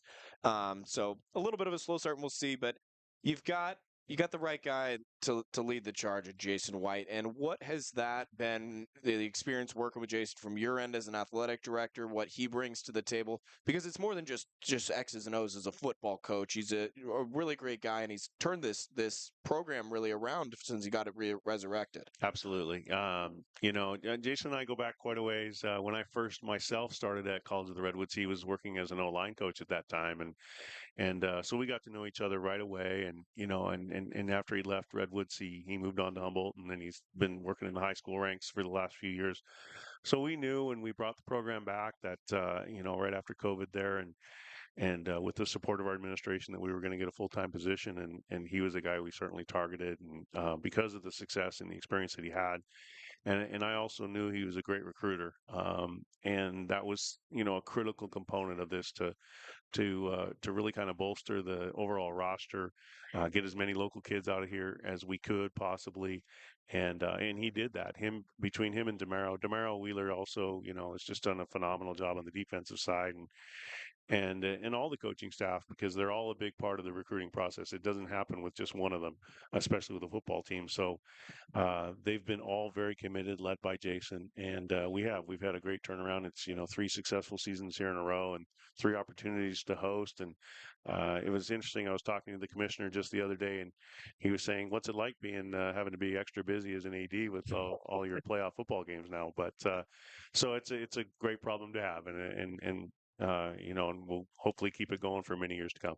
Well, I mean, you talked about the staff, but that's a huge part of it is not only getting the right head coach in place, but trusting that he's going to bring in the right guys around. And one of the things that Liam and I have talked about this plenty, but the type of guys that Coach White recruits that he brings in, I mean, high character individuals on and off the field. I mean, just it's got to be so rewarding for you to see how this is played out after bringing the program back after being down for a couple of years. Yeah, for sure.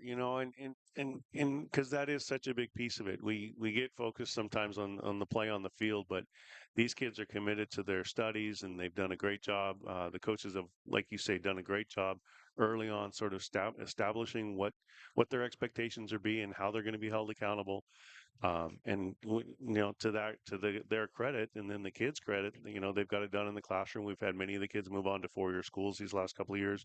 There'll be a whole nother bunch that's going to go out again this year, and that's really the recipe to kind of keep this thing going. Is you can't just be a one and done thing. You have to show that kind of consistency and that resiliency, and like I say, through Jason's leadership and the staff, and then a credit to the kids for their commitment to being a part of the program and buying into our philosophy really within the department. We have a very sort of team atmosphere in the department, and and the kids are a big part of that.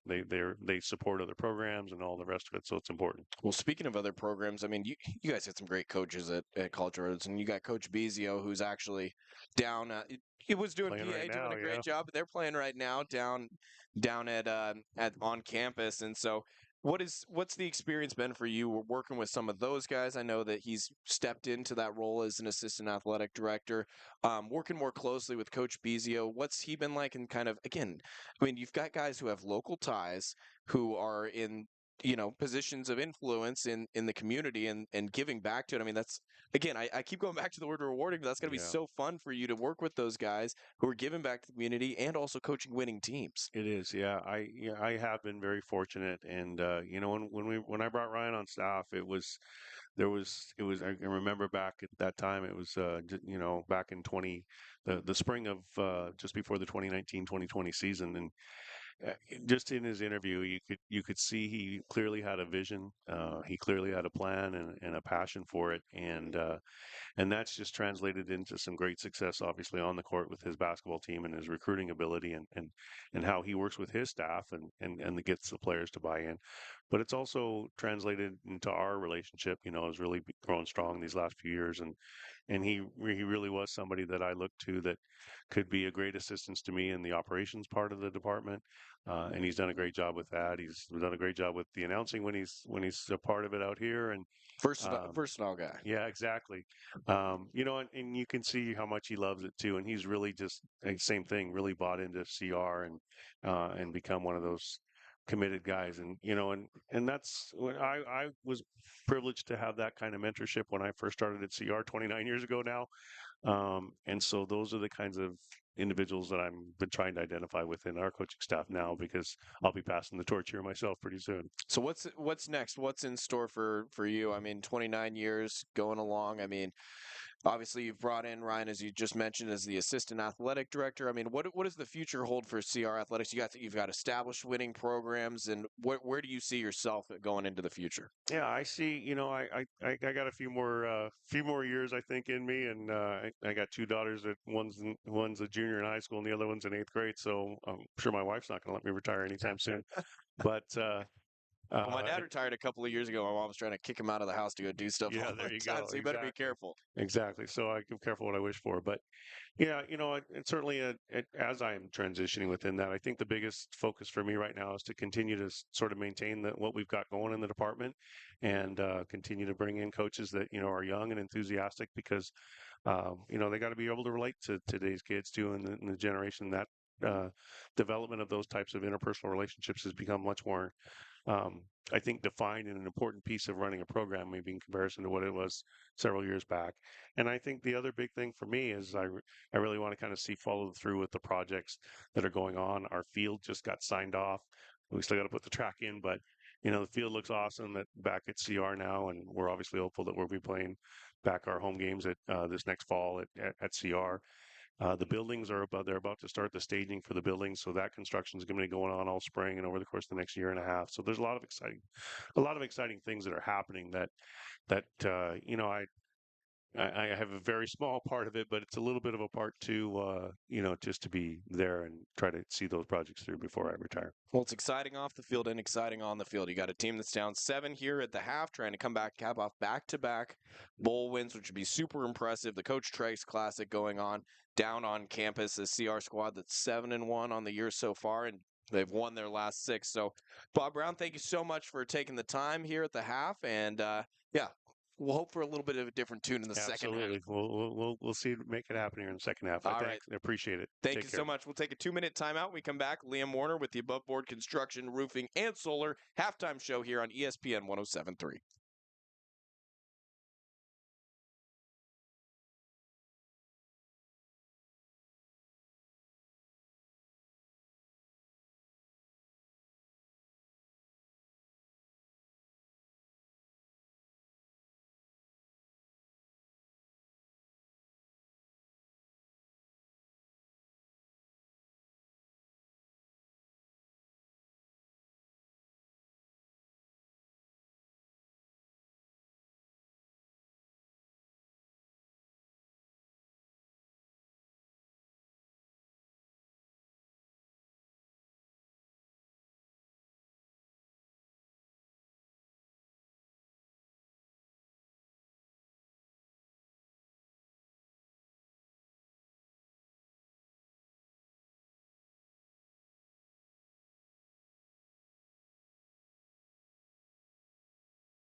Welcome back to the Redwood Bowl on the beautiful campus of Cal Poly Humboldt here in Arcata, California. Your score at the half is West Hills Coalinga 20, College of the Redwoods 13. Let's take you through how we got here quickly. Not a ton of scoring, but definitely a very eventful first half. It started off with a touchdown pass from Logan Johnson to Samaj Wickham to start on making it 7-0 in favor of West Hills. Then Brighton Livingston would punch right back. Touchdown pass to Jaden Burns, tying it up 7-7. That's how it would end at the first quarter. Then second quarter, it would be another touchdown pass from Brighton Livingston, this time to Caleb Price. The extra point would be no good, making it 13-7 in favor of Redwoods. Then again, Logan Johnson to Samaj Wickham, the connection happening for a second time, tying it up 13-13. The extra point would be no good on the West Hill side as well. So that's how the score would stand. And then a few trading of turnovers here towards the end of the second quarter. Of course, Brighton Livingston would end up coming out of the game. Cade Baumberger would come in, and he would throw an interception. So hopefully Brian Livingston will be okay. We'll see what his status is in the third quarter. Jimmy Fomby would have an interception as well.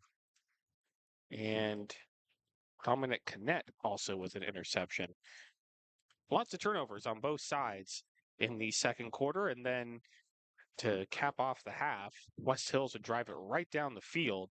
Logan Johnson, the quarterback, taking it right in untouched. Extra point would be good that time, making it 20-13. We're going to take a 60-second break, and then I'll be back with some scores from around the 3C2A and some scores from around FBS College Football Conference Championships and implications for the college football playoff. You're listening to Redwoods Football, ESPN 107.3 FM.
Welcome back. It is halftime. Let's take you through some scores from around the postseason around Northern California, the 3C2A.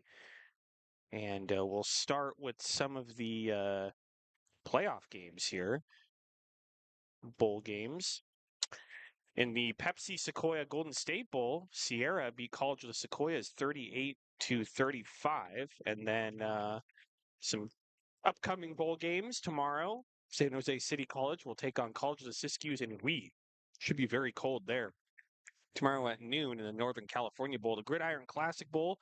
Also at noon tomorrow, Foothill will take on Butte. The Golden Valley Bowl at 1 p.m. tomorrow. Diablo Valley will take on Reedley.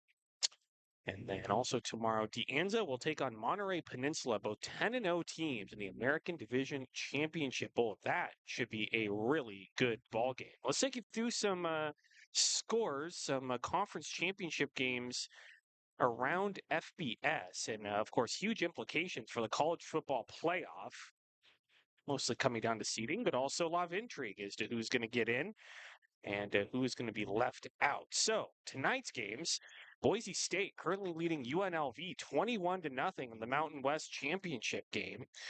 And then Army taking it to Tulane 28-7 with about 12 minutes left to go in the fourth quarter in the American Athletic Championship game. And the Conference USA Championship, Jacksonville State beating Western Kentucky 52-12.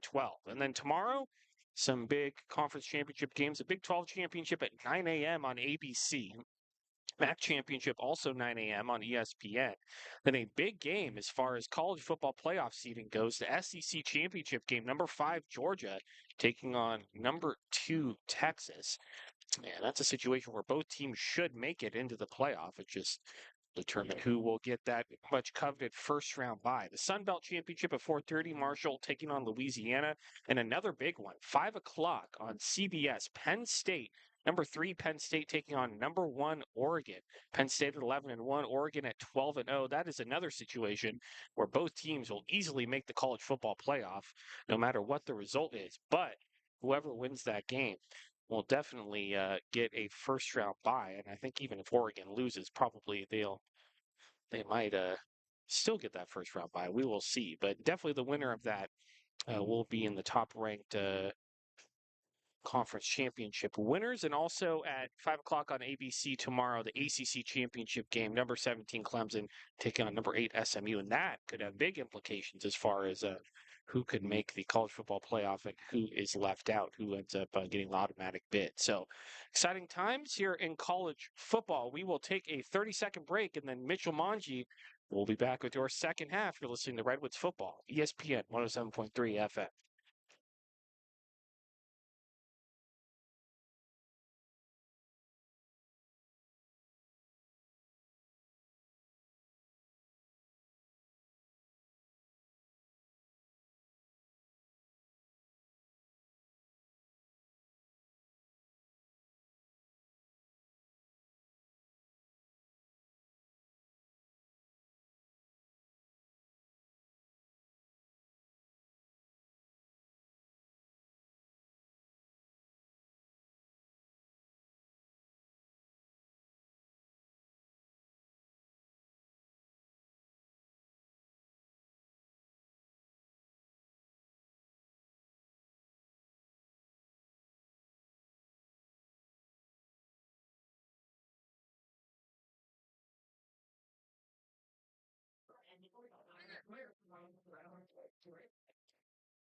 Getting set for a second half kickoff. A big thank you to Bob Brown for stopping by and joining us at the half. Corsairs will get the football to start the second half,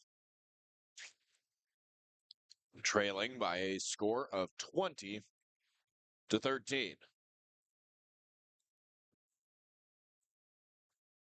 Fat Williams, along with Trayvon Silva, deep to receive. Final 30 minutes to determine the Grizzly Bowl champion. Jose Martinez getting set to kick it off. And it's a line drive kick, bobbled around and finally picked up and handled by Silva. Trying to make a move, a cut and a drop at the 40-yard line. So good for starting field position.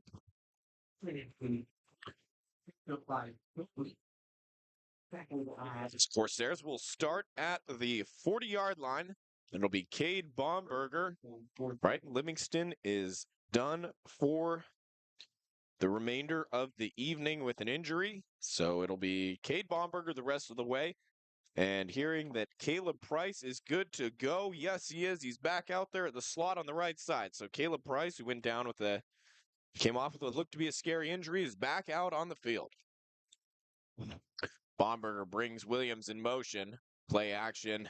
Toss to Burns on the close side. Jaden Burns with a stiff arm. Burns still fighting before he's finally brought down across the 50.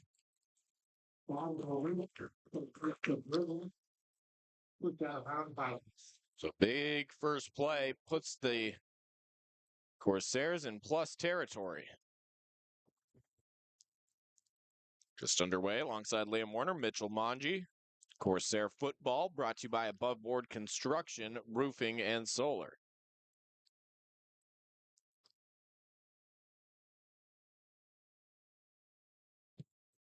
Going to shift the formation. Move Price over to the left side. It's a quarterback keeper. They're going to toss it out to Williams on the top side of the screen. Williams breaking some tackles. Fat Williams. First down yardage.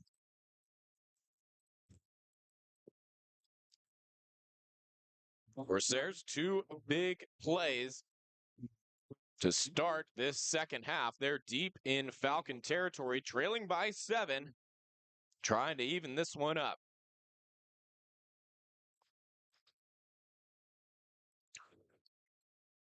Substitutions on the offensive end. Hemmings the back. Two tight ends, Price and Hayes. Two receivers out left. Bring Aguirre in motion across the formation.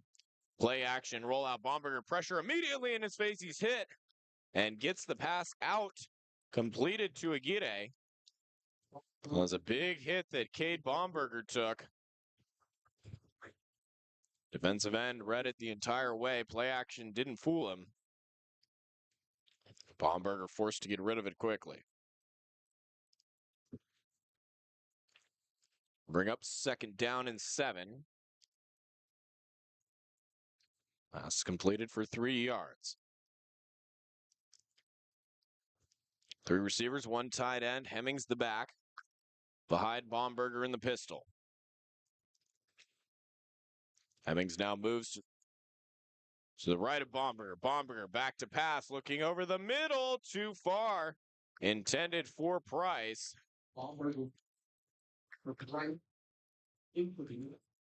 It's Caleb Price. Saw a lot of action. A lot of balls coming his way in the first half.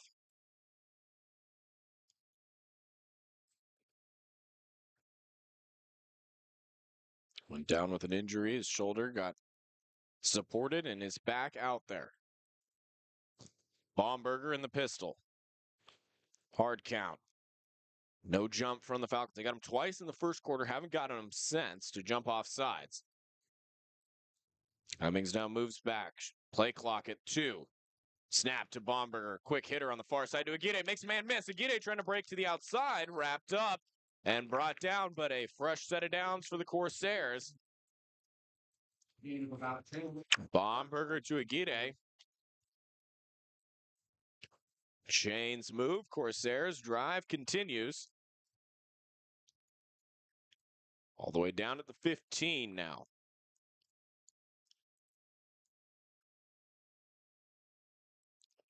"12 minutes to go, 3rd quarter. Corsairs shift the formation. Move Aguirre out wide left. Williams is a slot man. Snap and a give to Hemmings. Hemmings breaking a tackle and wrapped up by his ankles. The ball popped out. Was he down? They're going to say Hemmings was marked down after a gain of 5.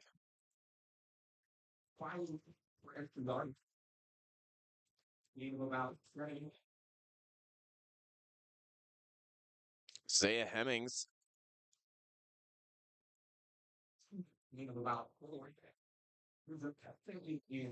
able to get it done with a few yards on the ground. Now 2nd down and 7. Clock continues to wind. Long first drive for the Corsairs. Hasn't been that many plays. It's a reverse. Williams coming back the other way, picks up a block from his quarterback. Spin move and dropped. Slams the turf in frustration. He had what looked to be a lane, and Williams usually so good one-on-one in space. But you got to give a ton of credit to West Hills for the job that they've done making tackles in space.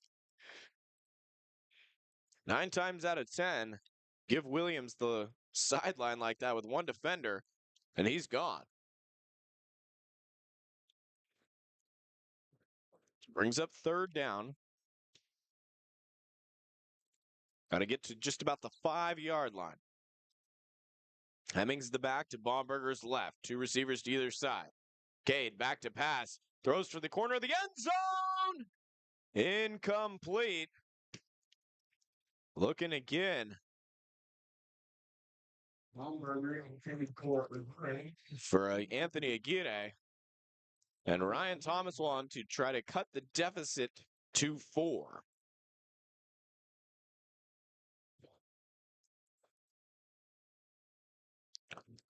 Ryan Thomas did miss 1 extra point.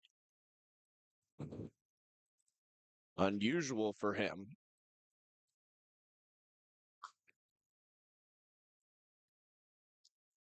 It'll be a 27-yarder. Snap, kick from Thomas is up. And it's good. He drilled it. So Thomas cuts the lead to 4, 20-16 our score. We'll take a 30-second timeout. Back shortly on ESPN 107.3.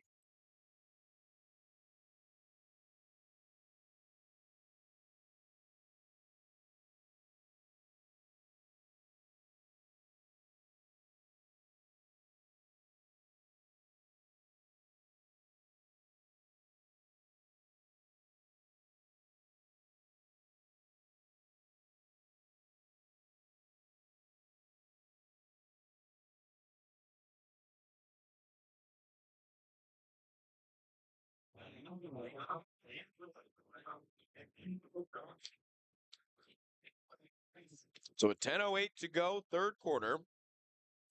Lead is now cut to 4. Couple big plays, but the drive stalled out. Ryan Thomas able to get some points on the board for CR. And now he's set to kick it away. Kicking from right to left, and big leg of Ryan Thomas. That one bounces out the back of the end zone. And such a beautiful setting here from the Redwood Bowl for football. As you see the moon shining through the clouds. A crisp winter afternoon, or fall. It's still fall. Technically. But not much of a better scene in Northern California for a football game than the Redwood Bowl. Oh, yeah. Redwood Bowl at night. I wish we would have more night games, but I know logistically for visiting teams coming here, it's easier to have day games. But night games are pretty special. Well, as Bob Brown mentioned, Corsairs' new stadium down on campus. Close to completion. They got the field in, just working on the track. Looking forward to that. That's going to be nice. All the renderings I've seen. So shotgun for Johnson. And it's a give. As Wright still battling, fighting forward for extra yards. Able to pick up 3 on the first down carry.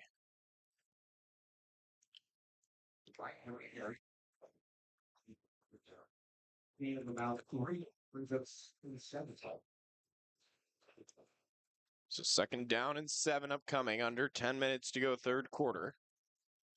20-16, Falcons on top of the Corsairs. West Hills tried to go with the hard count. Nothing there. Sends right out of the backfield. Johnson to throw over the middle of the field, hit his receiver in the hands and dropped. Put it right on Khalif Bloom. Bloom couldn't hold on, brings up third down. Line to gains the 35-yard line would be a huge stop. Corsairs be able to get one here.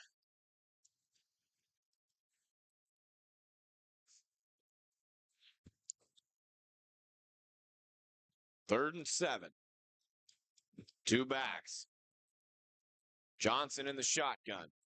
2 receivers right are stacked. Low snap, the ball's on the ground. Picks it up, rolling out, pressure immediately, and he's still on his feet. He threw it away. Tipped and incomplete. Connor Long comes off in celebration. He was the man putting the pressure on him, but a bad snap in that play was broken from the start. But somehow Johnson was able to hang on, fight the pocket, and get that pass out of there to avoid taking a loss on the play. Yeah, his helmet was taken off when he threw that out of bounds.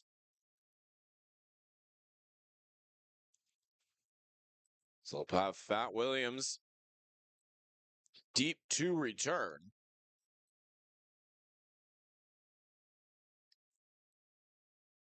Snap, pressure coming. Aguirre almost got there, and it forced a shank of a punt. Takes a sideways bounce and goes out of bounds on the Falcons' side of the 50. A huge break. Falcons are going to need to figure out something on that punt from as Aguirre comes off of their right, the defense's left side. Like I mentioned earlier, their punter is also their leading receiver. I don't know if that's, if it's been that way the whole season or they're doing that out of necessity, but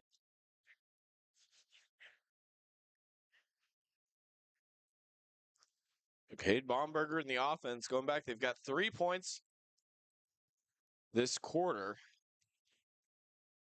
Their last drive stalled out inside the 20.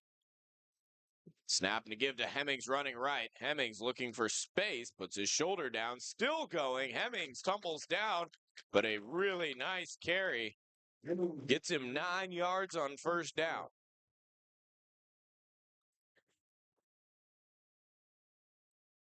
Wright and Livingston on the sideline.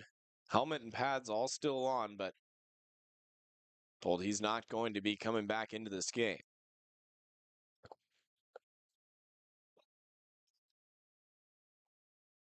Baumberger breaks the huddle. That 3-type formation, they'll shift it. Not give the defense look. They break it and they shift into multiple different formations. Don't give the defense a chance to get a read. Give to Hemmings right up the middle, huge lane. Hemmings with a cutback, bounces off a tackler. Still churning inside the 30, down to the 27-yard line. They've got an injured Falcon player down on the field. The trainers will come out to take a look at him. We will take a timeout right here and back in a few on ESPN 107.3.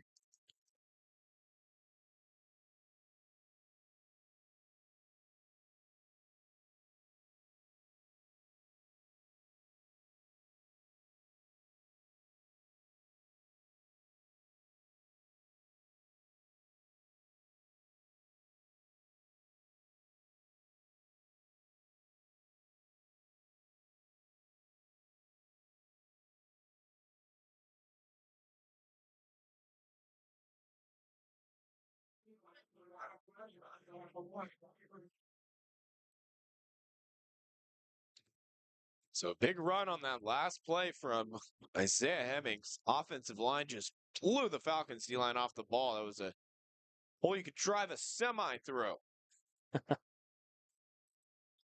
7:45, third quarter. 20-16, Falcons on top. Baumberger in the pistol. The give to Hemmings. Another lane at the 20. Breaks free, wrapped up at the 10. But Isaiah Hemmings, workhorse, back at it again. Sets the Corsairs up with 1st and goal.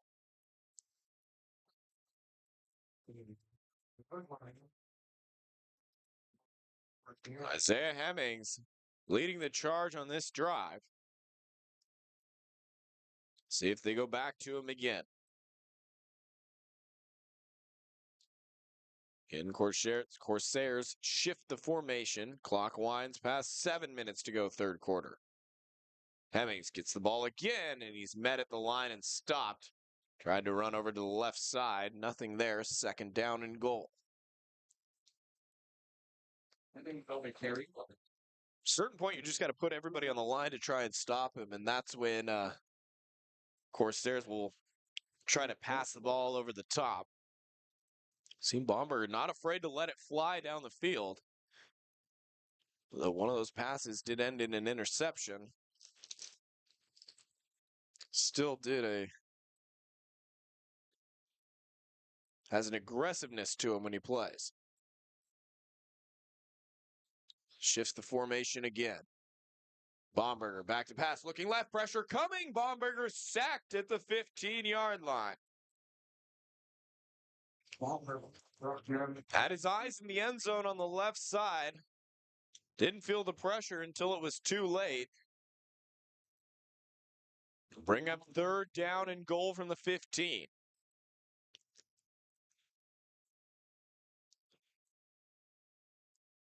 Super frustrating if they can't get in the end zone here to have 2 drives down the field. This one was such great starting field position too, and be unable to get 6.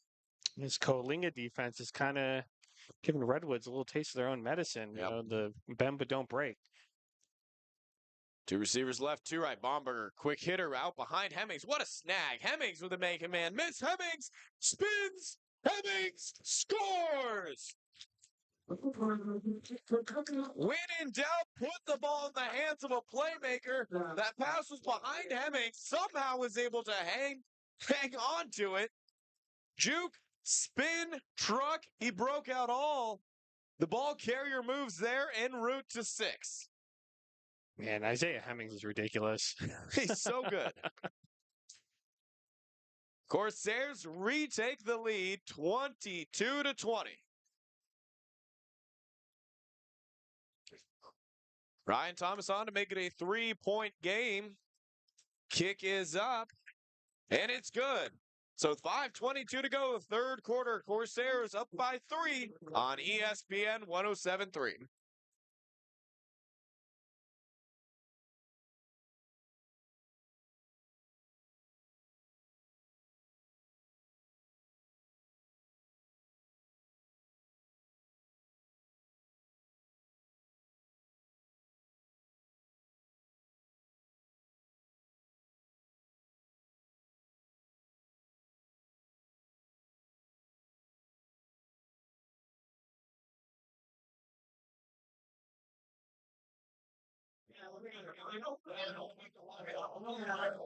Corsairs on top, 23-20.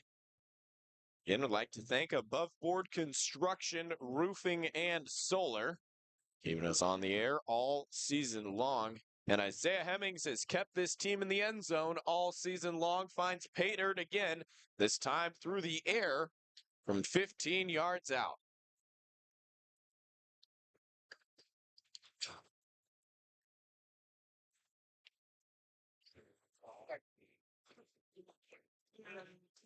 Kick from Ryan Thomas. Bounces and nearly went out of bounds, but took it, just got past the pylon and went out the side of the end zone. So you got another touchback. Logan Johnson and the Corsair offense heads back out onto the field. And one of the big games tomorrow, De Anza and Monterey Peninsula College playing for the American Championship. Two teams meeting at 10-0. We're going to determine a winner of a Grizzly Bowl here tonight. 5:22 to go, third quarter. Johnson and company back out on the field. Takes the snap, the give to right. He's swallowed up. Nothing there. For the Falcons ball carrier. I believe that was actually Estrada who got the carry. Regardless, black jerseys swarming to the ball. Same formation, three receivers right, one left for the Falcons. 2nd and 10. Johnson sends Estrada out of the backfield. Quick throw is incomplete, off target, looking for Devin Sanchez. Brings up 3rd down.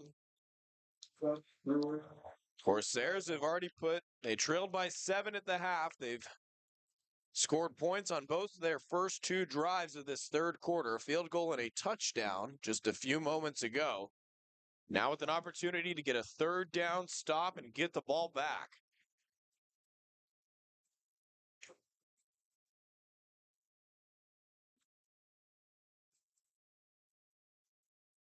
One of the best 3rd down, if not the best 3rd down team in the state. Johnson gets the snap. Looking over the middle, pass is caught, short of the sticks and wrapped up and dropped. It's going to be about a yard short. Found Bloom coming out of the slot. We'll see if the Falcons decide to leave their offense out on the field. Does their coach have a little Dan Campbell in him? They're going to go for it. 4th down and less than a yard. Falcons will be in the shotgun. Play clock at 10. Johnson back to the shotgun formation. Takes the snap. Tried to give it to Estrada. He's going to keep it, and Johnson's got the 1st down yardage. Still churning. The Falcons convert a big 4th down there. Needed 1, got 7. Keeps this drive alive. So you can tell if you're going to go for it on 4th down and short, even on your own end of the field, definitely feeling it a little bit as the pressure has been put on the Falcons. We got whistles, wanted to reset the play clock.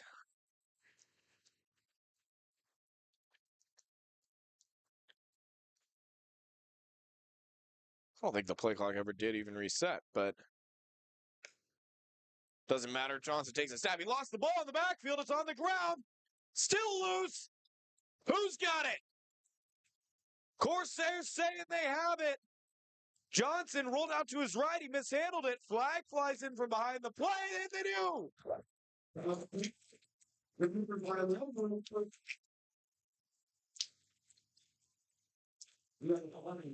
Flag came in as a West Hills player removed his helmet.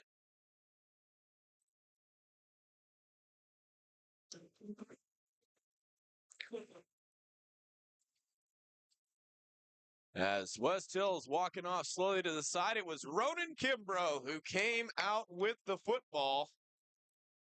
The all-conference safety able to pull that ball out from the bottom of the pile. I'm towards the last round now. For 50 of the Grizzly. Of the Grizzly. 50 on the back. So not only do you get the recovered fumble, but a 15-yard unsportsmanlike penalty. And Corsairs get the football back at the Falcons' 20-yard line. I think Coach Montana was onto something. So Corsairs rolling in the third quarter. Still got to finish the task at hand. 3 receivers in a tight bunch left. Baumberger shifts them around. Price and Hayes move to the right side and are met by Aguirre. Burns the lone man left. Give to Hemmings. Hemmings looking for room. Not much there. Dropped after a gain of 3 or 4. Falcons definitely keying in on Zay Hemmings after he's had a big third quarter.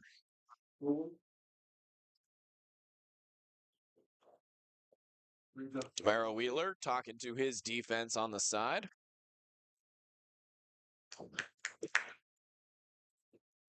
Cade Baumberger and company trying to put the ball in the end zone and extend their lead. Snap to Baumberger. It's a read. He's going to keep it up the middle. Baumberger puts his shoulder down, picks up the first down yardage. Not a typical rushing quarterback, but mobile enough to get it done there. Baumberger with the keeper. Corsairs will be set up with first down and goal as he got just to the 10-yard line.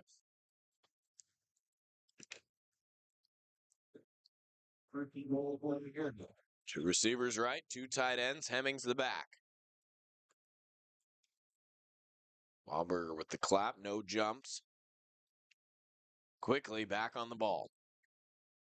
Takes the snap. The give to Hemmings. Made a man miss in the backfield. Hemmings cuts it back. Hemmings still on his feet. Isaiah Hemmings down inside the 5. You can see Coach Harrelson in the booth to our left. And Liam, you two just shaking your heads. That's all you can do at a certain point. He's doing it all himself. I mean, yeah, we've talked about it all season. I mean, when the rest of the team, when the passing game might not, be firing on all cylinders, it's Zay Hemmings moving the ball down the field. Heavy formation. I believe that's Jairo Ioane, who's in at the fullback position. 3 running backs behind Baumberger. The give. Hemmings. Left side. Hemmings runs a man over into the end zone. Touchdown, Corsairs.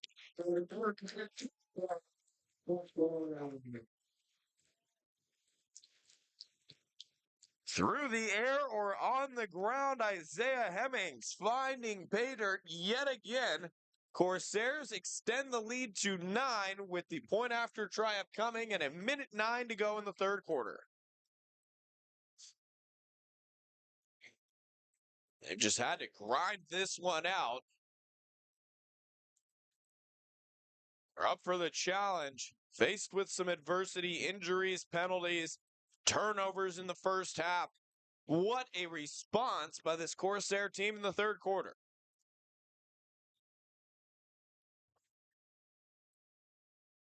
Thomas on to make it a double-digit lead. High snap, pulled down, kick is up, and it is good. 32-20, Corsairs on top here on ESPN 107.3.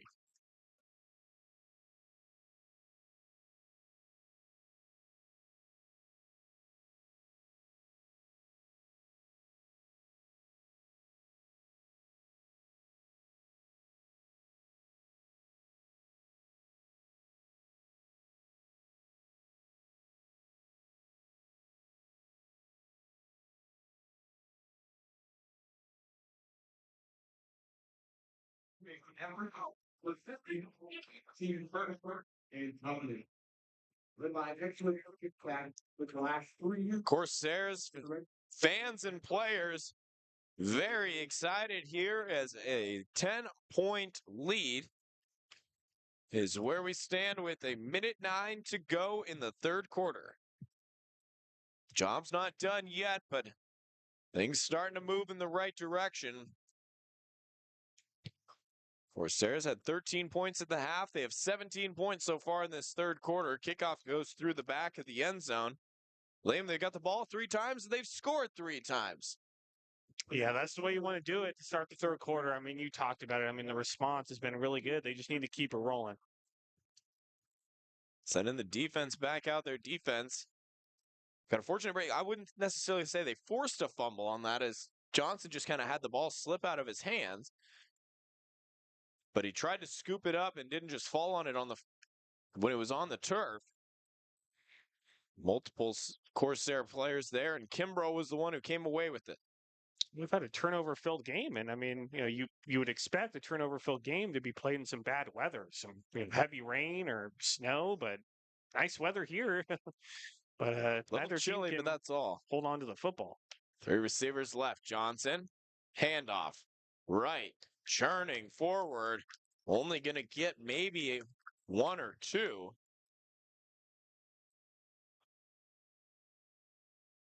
They got another injured player down for the Falcons. We'll take another timeout. Back in ESPN 107.3.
Player for offensive lineman for West Hills being helped off the field.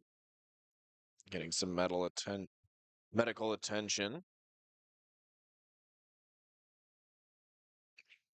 Hope that he's all right and it's the treatment he needs on the sideline. Here we've got under a minute to go, third quarter. 3 receivers left, 1 right. Play clock at 10. Johnson's got to go. I don't know if he recognizes it. It's 2nd down and 7. Play clock at 2. Play clock at 1. Didn't get it off. So coming out of the injury timeout, and see if they called a timeout if West Hills did. Nope. So 2nd down and 7 becomes 2nd down and 12.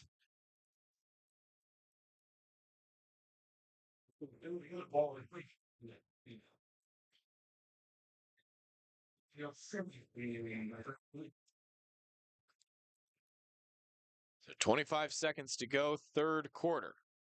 Johnson takes the snap, hands off to Wright. Wright looking for any room, makes a couple guys miss. Ooh, ran over a defender. Gets back out to right where that 30-yard line is, where they were before the penalty. So a tough 5-yard run, and we have reached the end of the third quarter. Corsairs on top 30-20, 15 minutes to try and close this out. Back in a second on ESPN 107.3.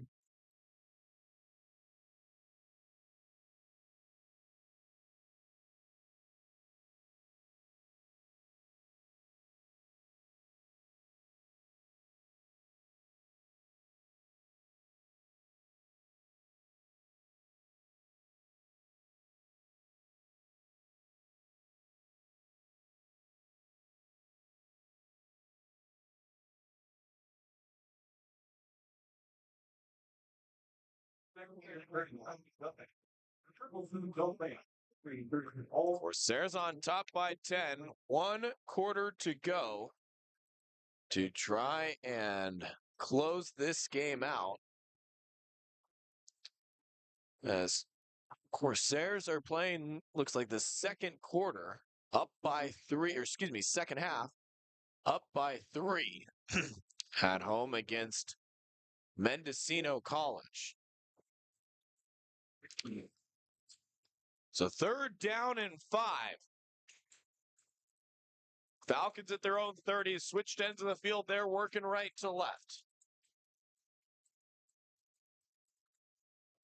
3 receivers to the left. Play action, rolling out. Johnson's going to uncork one deep. Caught, but out of bounds. Devin Sanchez worked back to the ball. Could not haul it in bounds. Good coverage on the play by Jimmy Fomby. He's got a great game. An interception in the first half. Blanket coverage there. Falcons forced to punt.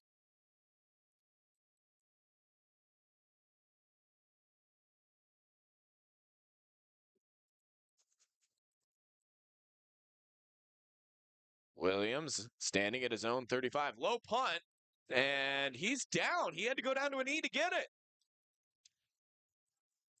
Wow. I don't think I've ever seen that. The only time you can go down to a knee and it not be a dead ball is if you're the holder and you're running a fake on like a field goal. And that time, as Porter Needs had to go down to his knee to try to pick that football up, referees quickly jump on it and say, no, that's where you're down at. Corsairs are going to take over in great field position, up 10, trying to extend their lead.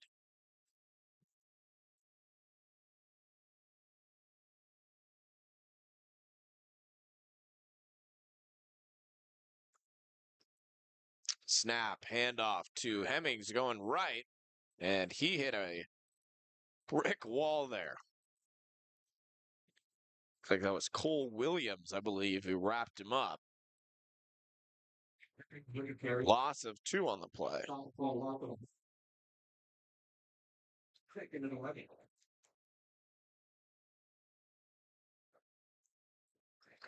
Second down and 12. Baumberger in the gun. Move Price and Hayes left. Hemmings shifts behind Baumberger.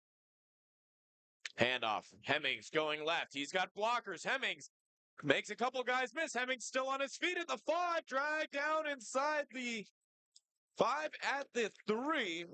But Isaiah Hemmings, should CR be able to hold on? I have no doubt in my mind who the MVP would be. No, absolutely no question. You don't have to think too hard about that one.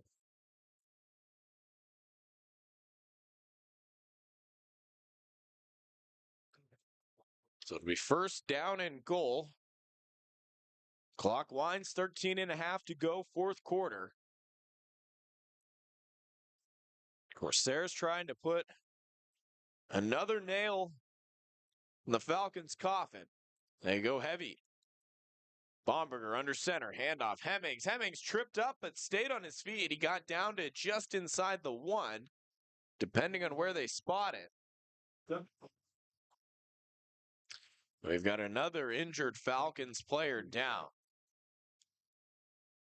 So we'll take a timeout for another injured player here on ESPN 107.3.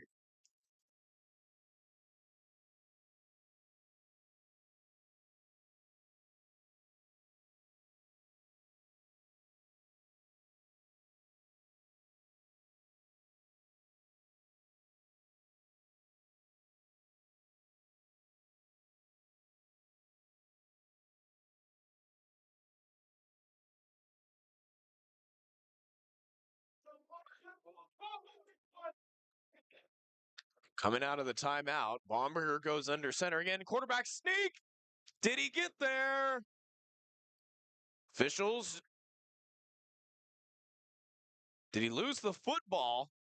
Touchdown. You've got West Hills players saying they have the ball. And finally, the signal comes from the far official. Kate Bomberger, quarterback sneak. Corsairs extend their lead.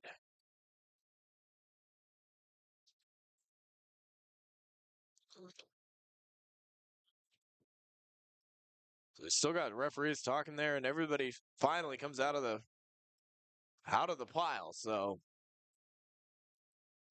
Bomberger uses his legs, gets in for 6, and a flag comes flying in.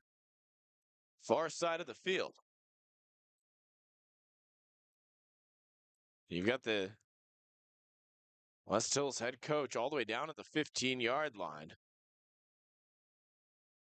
Good ball. Front court for Coalinga. Number 2 for Redwood. The third lead.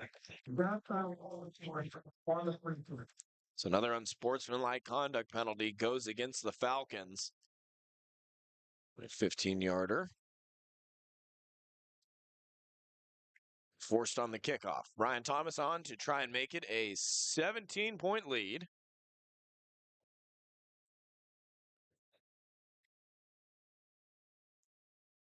Oh, it looked like he had some players off sides. The kick is up and good. No flags, but that's all right. We'll take it. 12:40 to go. Fourth quarter. Corsairs up 37-20 here on ESPN 107.3.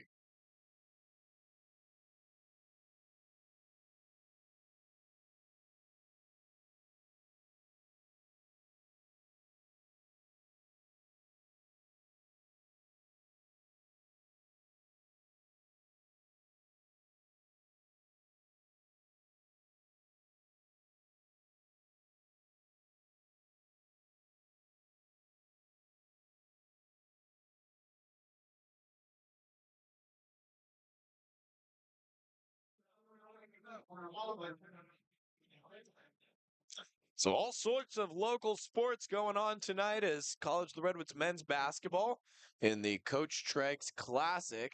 They're under 8 minutes to go, holding on to a 3-point lead. Arcata football in the postseason as they won the North Coast section and are playing at Winters in the state semifinals. They are up 21-7 in the second quarter. Ryan Thomas kicks off from the 50. It's a short kick. He's going to try to force them to return it and dropped at the 5. A one-hopper to Devin Sanchez. He couldn't turn the corner. Corsairs have become out a completely different team in this second half and are absolutely pouring it on the Falcons. Oh, man.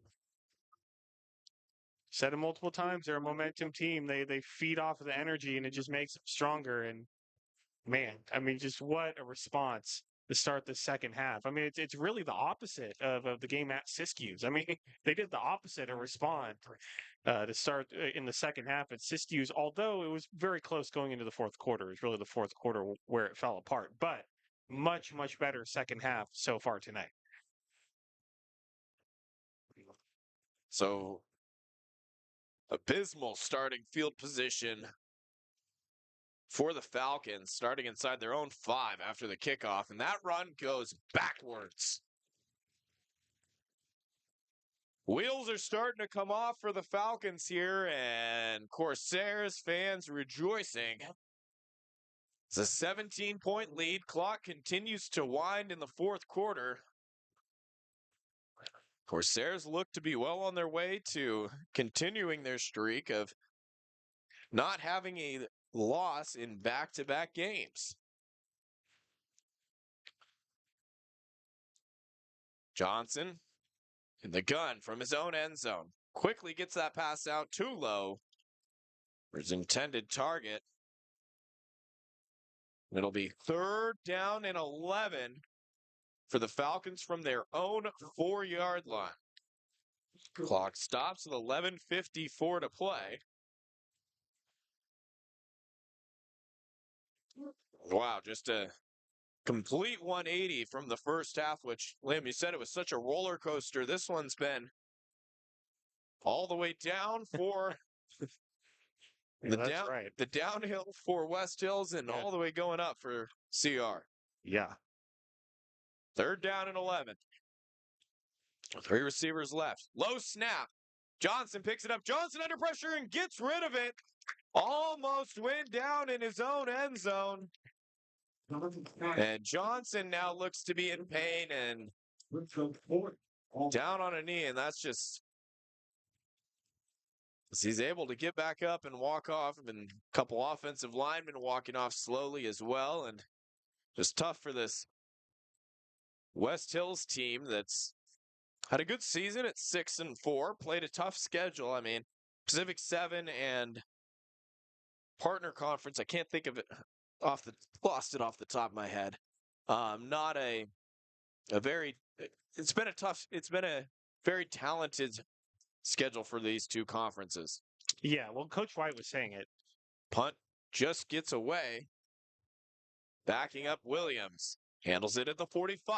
Williams going on the right side. He's got to land with blockers. Williams at the 30. Cuts it back at the 20. And dragged down. Did he lose the football? No. But a flag came flying in. Looked like possibly a face mask, but As Williams not able to get to the end zone. The drag down at the 12. Of course, there's an excellent shape.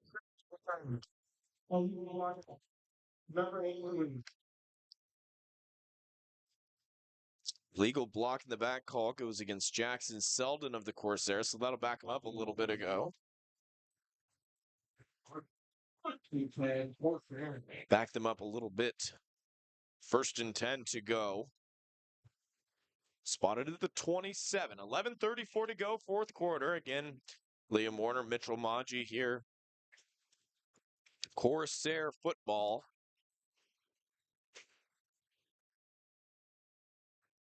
Baumberger, the snap. The give to speed sweep to Williams. Jumps in, jumps out, jumps back in. Keeps on moving. Holy cow, Williams just hopping from A to B, back to A again. Over to the side. I mean, only got 3 yards, but it looked cool. yeah, good looking 3-yard run, as good as it could possibly look. So halftime now down in Winters.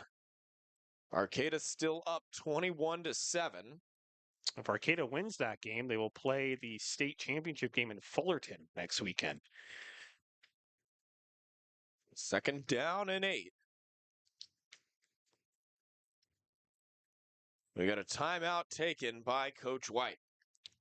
Take a timeout with him. Back in 30 seconds. ESPN 107.3.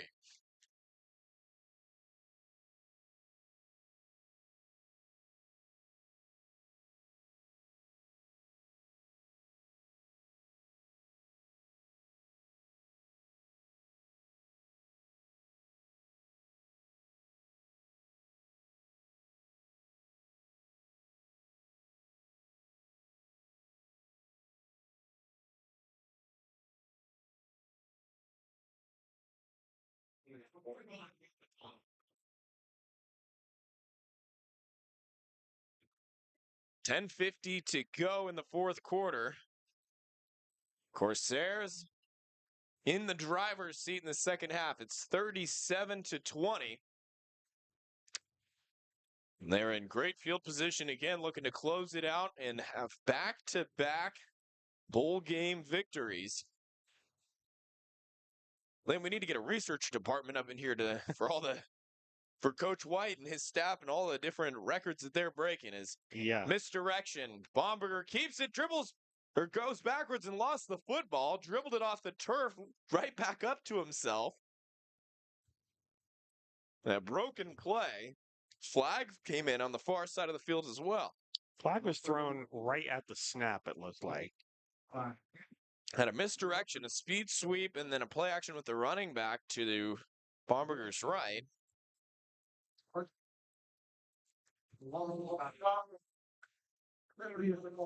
Yes, a penalty against the Corsairs. That'll be declined because that was a huge loss on the play. Backed up Redwoods to the 41-yard line. So they started out, and Williams had a return down to the 12, and the Corsairs just continued to go backward. The penalty on the return, huge loss there, and they're all the way back to their own 41. Quick little screen out to Williams. Williams making a couple guys miss, picks up 10. And Ryan Thomas is on for the long field goal attempt. Ball be spotted at the right hash. Already a 3-possession game. This won't change that. When you got a kicker like Ryan Thomas, why not use him? Will be a 47-yarder from the right hash.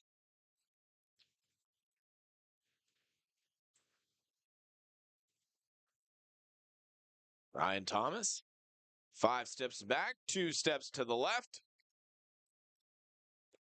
Kick is up. He's got the leg. Did he get it? No. Missed it left. And West Hills will get their offense back out onto the field. They brought the heat. They tried to time it coming right up the middle.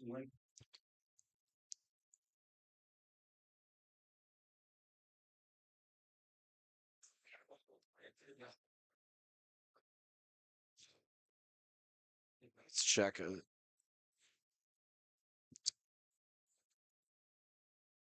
Corsair basketball. Coach Treggs. I thought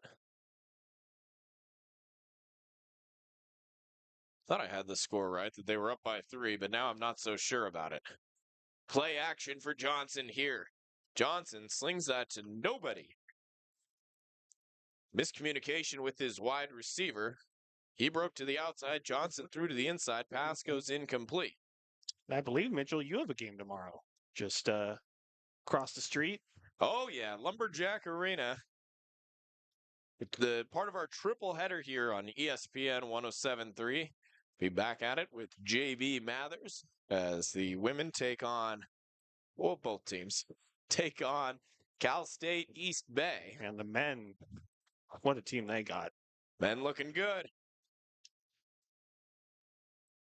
Handoff. And a big hit delivered. And it was Richter. Ian Richter coming up to clean that up, but I think that the hit initially was delivered by Noah Odin. And off there we have an injured player on the Falcons. We will take a timeout. Back in a few on ESPN 107.3.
Good to see offensive lineman walking off Donovan Urbina under his own power.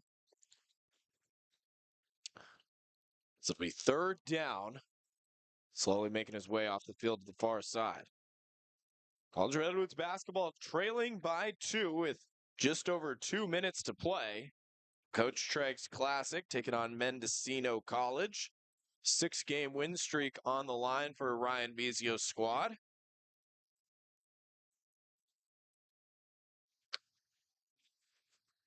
See if they're able to get it done. Just gave up another basket. Third down and 7 here at 8:50 to play. Little screen out to right on the left side. Right runs over a defender en route to picking up a first down. Jimmy Fomby on the receiving end of that, unfortunately. It's one of the things is, as a player, it feels so horrible and you're bad in the moment when you get, run, either stiff-armed or juked or run over in that case. But you got to think about a big picture for Jimmy. He's had a much better night. His team is up 17 points, has an interception and a huge pass breakup as well. He's had a really good Corsair career. I Yeah, mean, he was outstanding last season as well. Snap to Johnson, rolling out to his right. Odin chasing him down. Odin couldn't get him, and Johnson got rid of it, but the pass went incomplete. No, no,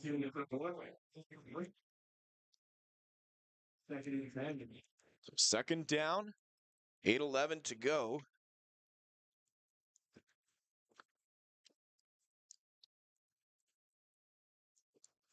Fourth quarter action. Grizzly Bowl. Would take a miracle for West Hills to get back into this one. Blitz coming. Johnson quickly gets it out right side. Couple of blockers. And out after a gain of 7. Devin Sanchez. Just a couple of yards short of the necessary yardage to get a first down. Be third down and 2. Corsairs. Chance to buckle down and get the football back and try to milk the clock the rest of the way, but got to get the third down stop first. Snap, handoff up the middle. It's going to be close, I think. Wright got there. Right, very. So Tamarian Wright needed 2, got 3. Chains moved. Clock continues to wind. 7:20 to go. It's really just kind of cements what's been a tough and challenging season, but to end it with a gritty, tough, likely victory be great. Johnson back to pass, delivers a strike completed over the middle of the field. Stiff arm stays on his feet, and down to the 35 is Porter Needs.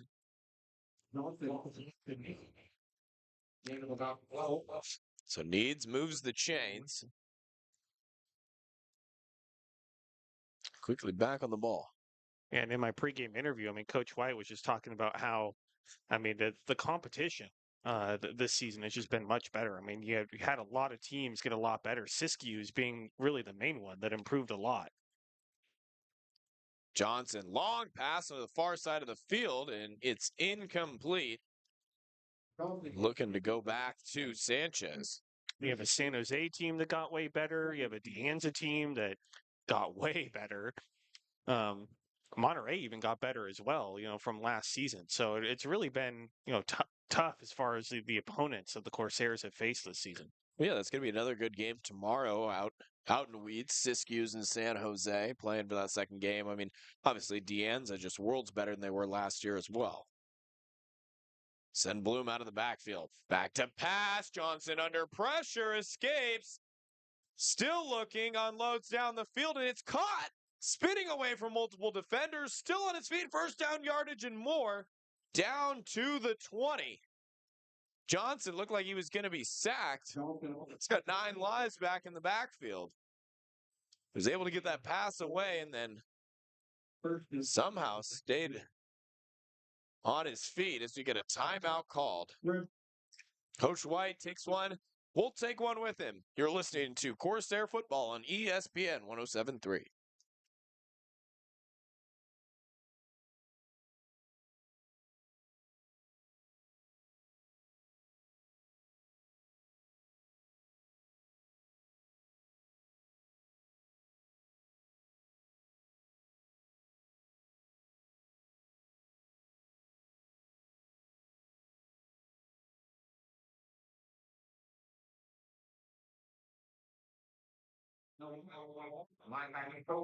Multiple reps and the right back play. I learned it last year. All of your board work. Defense took a timeout for the Corsairs. 6 minutes to go. Up by 17. Trying to regroup after a miraculous play by West Hills. So 2 running backs. Backfield. Johnson picked up that snap off the ground and right swallowed up in the backfield. Right over here. That was violent. Connor Long making the stop, called his name quite a bit tonight, and deservedly so. Clock continues to wind. 37-20 is our score. Liam Warner, Mitchell Manji. It's the 2024 Grizzly Bowl. Corsairs got this one well in hand. Johnson under pressure, passes too high across the middle. And no flag came in on that. Lots of contact with the receiver. You're going to say that feet just got tangled up.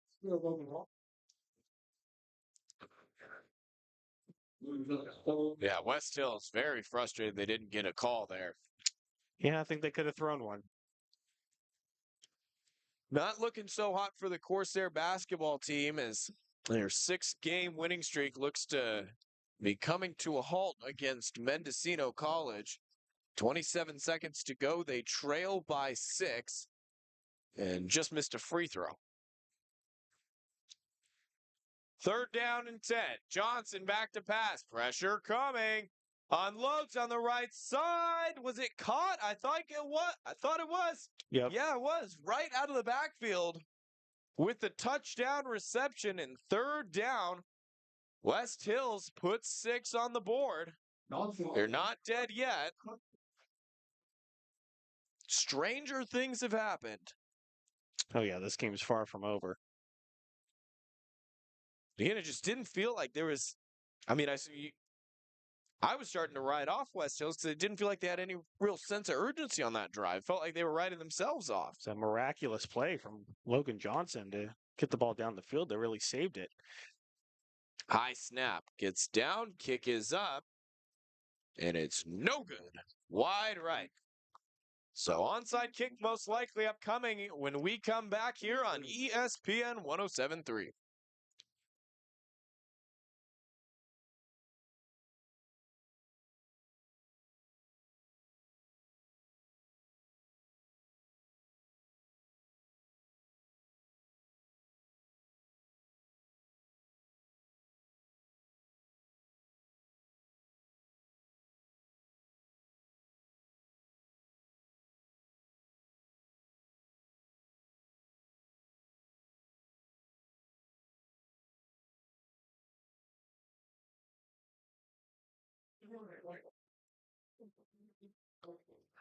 So an onside kick attempt upcoming with 5:16 to go, 4th quarter. But unfortunately, Corsair men's basketball just dropped their 2nd game of the season. That will put them at 7-2 on the year. Mendocino College pulls out an 83-75 victory. Arcata High School football playing down at Winters College. That game is 21-7 at the half. Our game here, 37-26. Corsairs on top. Onside kick coming, and it's a line drive and fallen on. It was like 20, 30 yards down the field. It was going to be tough for anybody on West Hills to get to it unless it took a massive ricochet bounce, which it did not do. And Corsairs take over. So they have 5:13 left on the game clock. West Hills has 3 timeouts. There's also the 2-minute warning. They trail by 11, would need a touchdown, at least 2 scores. CR shifts the formation. Baumberger, pistol, handoff left side. Hemmings picks up 9, falls forward across the 50. Isaiah Hemmings.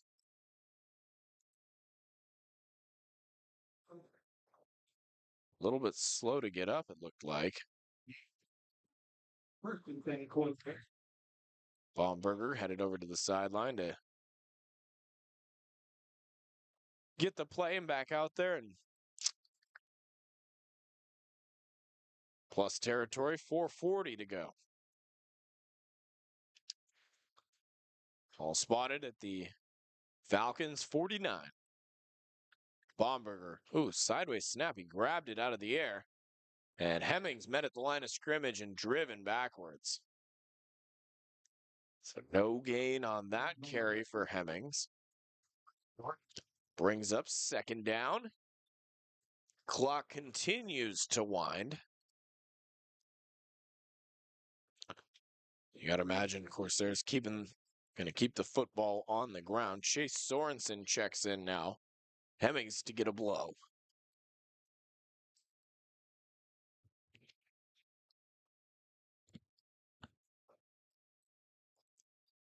Second down and 10. 3:50 to go, 4th quarter. Pistol snap. Baumberger, play action, pressure in his face. Immediately, short pass completed to Price, who gets 5 and then falls down.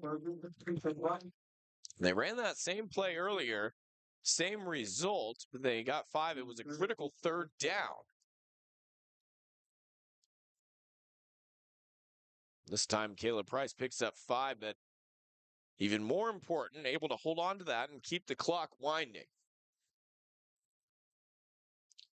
Price looked like, again, don't like to guess with injuries, but it looked like he dislocated his shoulder earlier in the game.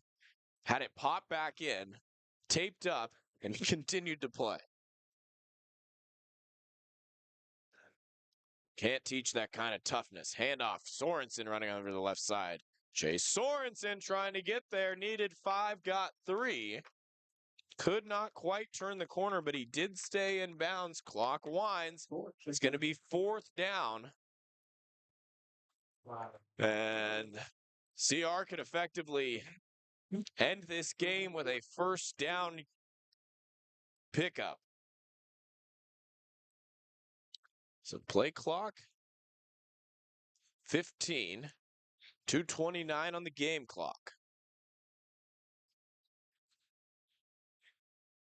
7 on the play clock. Baumberger goes under center. 3 backs behind him. Movement. Tried to hustle to the line. Now we've got pushing and shoving, and that's not what you want to see. 2:14 to go in the 4th quarter. Liam, your favorite part of football games. Yeah, all the late flags. No, I didn't throw a flag there. That was good. Just separate the teams.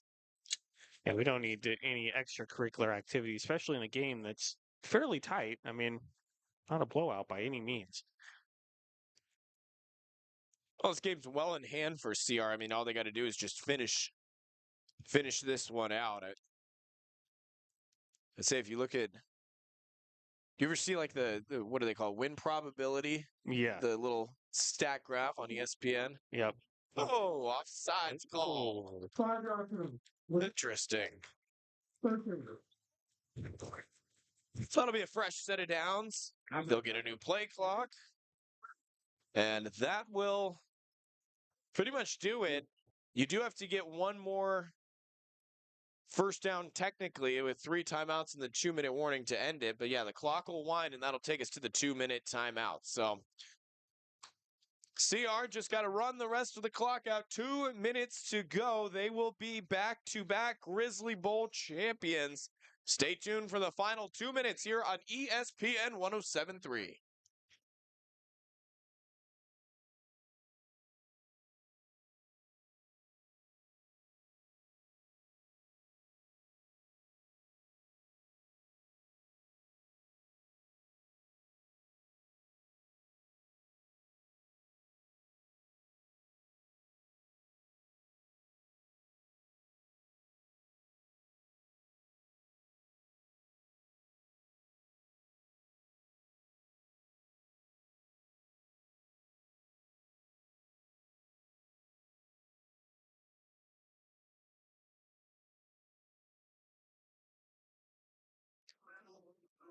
Coming out of the 2-minute warning, and it's going to be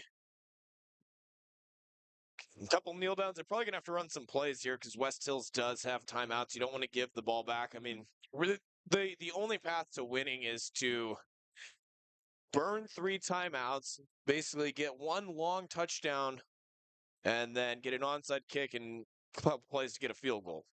So very unlikely, but still possible. Yeah, and don't turn the ball over if you're the Corsairs. That's true. Fumble, scoop, and score would put him right back in this one. This is a handoff left side. Hemmings. And goes down inbounds. He's so smart.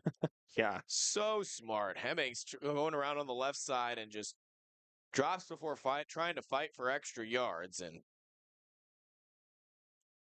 he's going to kick his feet up after this one. A hard day of work and deservedly so. You can see a little bit gimpy, and yeah, West Hills isn't even going to bother to use their timeouts. Again, that's kind of the feeling I was getting with that last drive. Like there wasn't a real sense of urgency, and this West Hills team 6-4, and Logan Johnson's had a very, very good season. It definitely was not his night. As a handoff goes on the right side, Hemming is first down, and that is it. Clock will stop for them to spot the change, but then it will continue to wind. So West Hills, you got to feel for them, though, Liam. They had a ton of injuries tonight, and two big ones for the Corsairs, but a lot of injuries on that West Hills side, and that's the opposite of what you want when you go to a postseason berth. And so their season will end in a loss, but for the Corsairs, they get revenge against a West Hills team that came into this exact stadium and beat them 1 year ago, where they were probably not favored to do so by any means. Well, that was a game last year that the Corsairs should have won, but they shot themselves in the foot and they weren't able to do it. But makes it so much sweeter tonight. So play clock was set to expire. Coach White takes his final timeout, and I guess, Liam, we can just kind of start diving into some of the thoughts. Back-to-back Grizzly Bowl champions, back-to-back hosting a bowl game. I mean, 3 years in a row getting to a bowl game. Now they've won 2 in a row, and again, Coach White just continues to raise the bar for what the expectation is coming into a season for this CR team. Yeah, I mean, what Coach White's been able to do is just incredible. I mean, there are programs in the state. I mean, you look at Yuba, for example. I mean, their head coach resigned; they had to cancel the rest of the season. And Coach White restarted a program. I mean, basically from scratch, and has been to a bowl game all 3 years, and is about to win his second straight bowl game. But of course, Coach White in the pregame, he's not going to be too satisfied. I mean, next season he wants to go for that conference championship. So this is just a building block, but it's a good one. So Baumberger will kneel it down. I'm just really, really proud of these guys, though. It's a really good group of guys, and they did not deserve to end the season on that loss at Siskiyous, and they were able to turn it around and end the season on a very good note. Grizzly Bowl champs. So final seconds tick off the clock. College of the Redwoods Corsairs back-to-back Grizzly Bowl champions. Soak it in.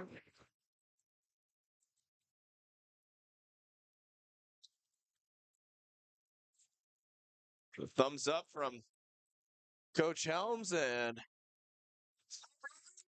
Coach Harrelson coming into the booth.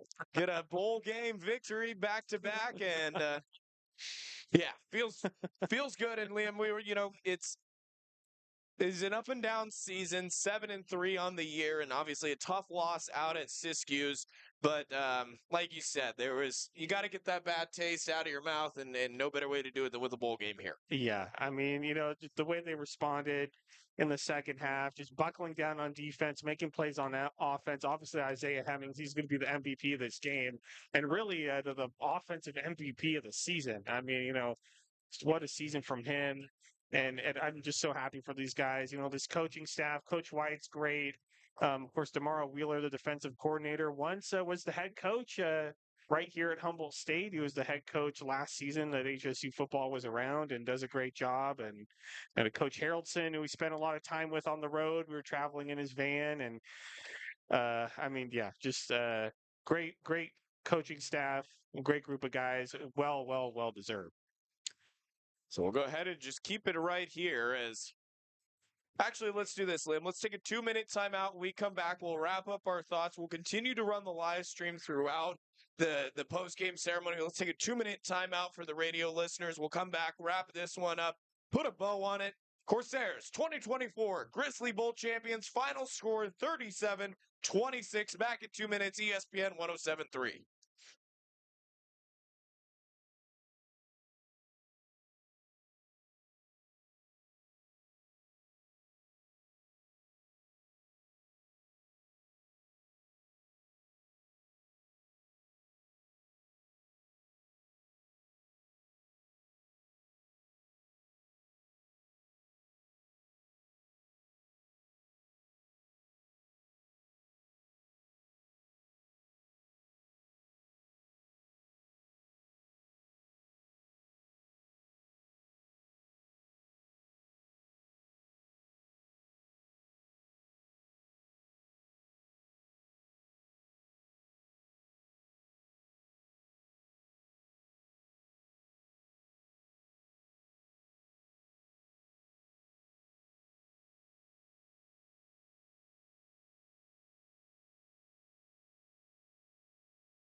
So back here at the Redwood Bowl, final score, Corsairs 37-26 over West Hills College. The team posing for pictures down on the field and well deserved.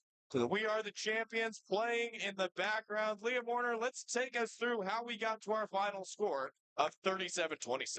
It was an eventful game. So first quarter, West Hills started off. Logan Johnson to Samaj Wickham, making it 7-0 in favor of West Hills. And then CR hitting right back, Brighton Livingston to Jaden Burns, tying it up 7-7. That would be the score at the end of the first quarter. Going to the second, be Brighton Livingston to Caleb Price, connecting in the end zone, making it 13-7. Extra point was no good. And then Logan Johnson to Samaj Wickham again, and West Hills would miss the PAT, making it 13-13. The teams would trade turnovers throughout the rest of the second quarter. And Logan Johnson, the quarterback, would run into the end zone untouched, making it 20-13 in favor of West Hills at the half. Third quarter, that's where things went a lot better for the Corsairs. Ryan Thomas started off with a field goal, making it 20-16, still in favor of West Hills, and then things would turn around. Isaiah Hemmings, a fantastic touchdown out, got a pass out in the flat, took it all the way to the end zone, making it 23-16 in favor of the Corsairs.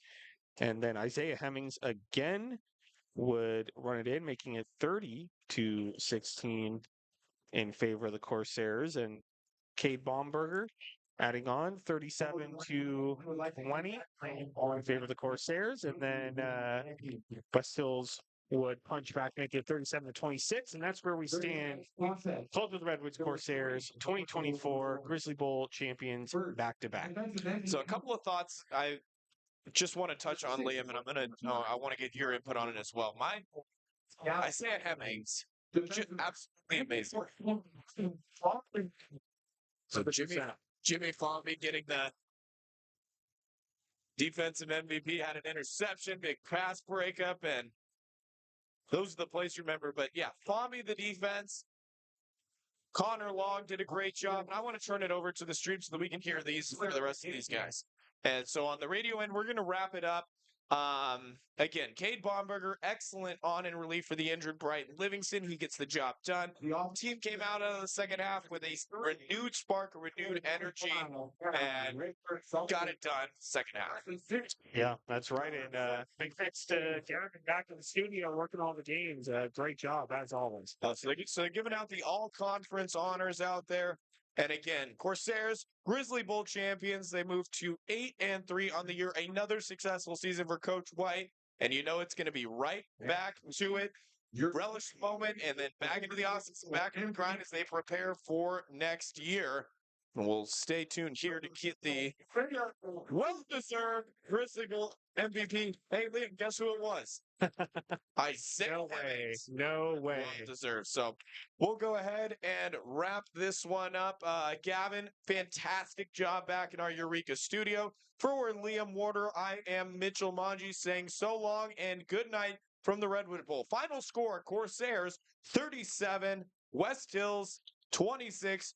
College of the Redwoods Corsairs, your 2024 Grizzly Bowl champions.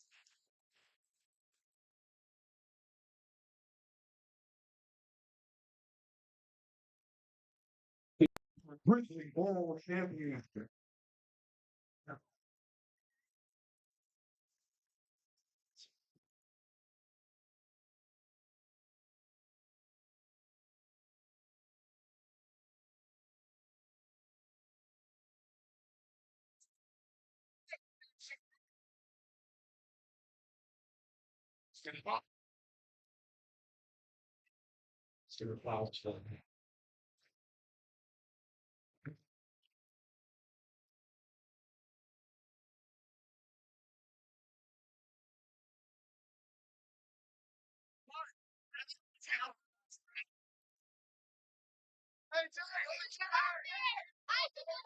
One last birthday.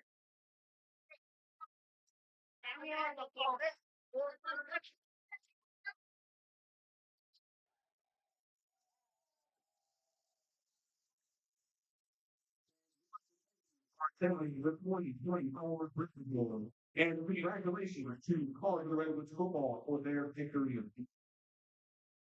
This is Coach Hope, all that happens from all of Redwoods athletics.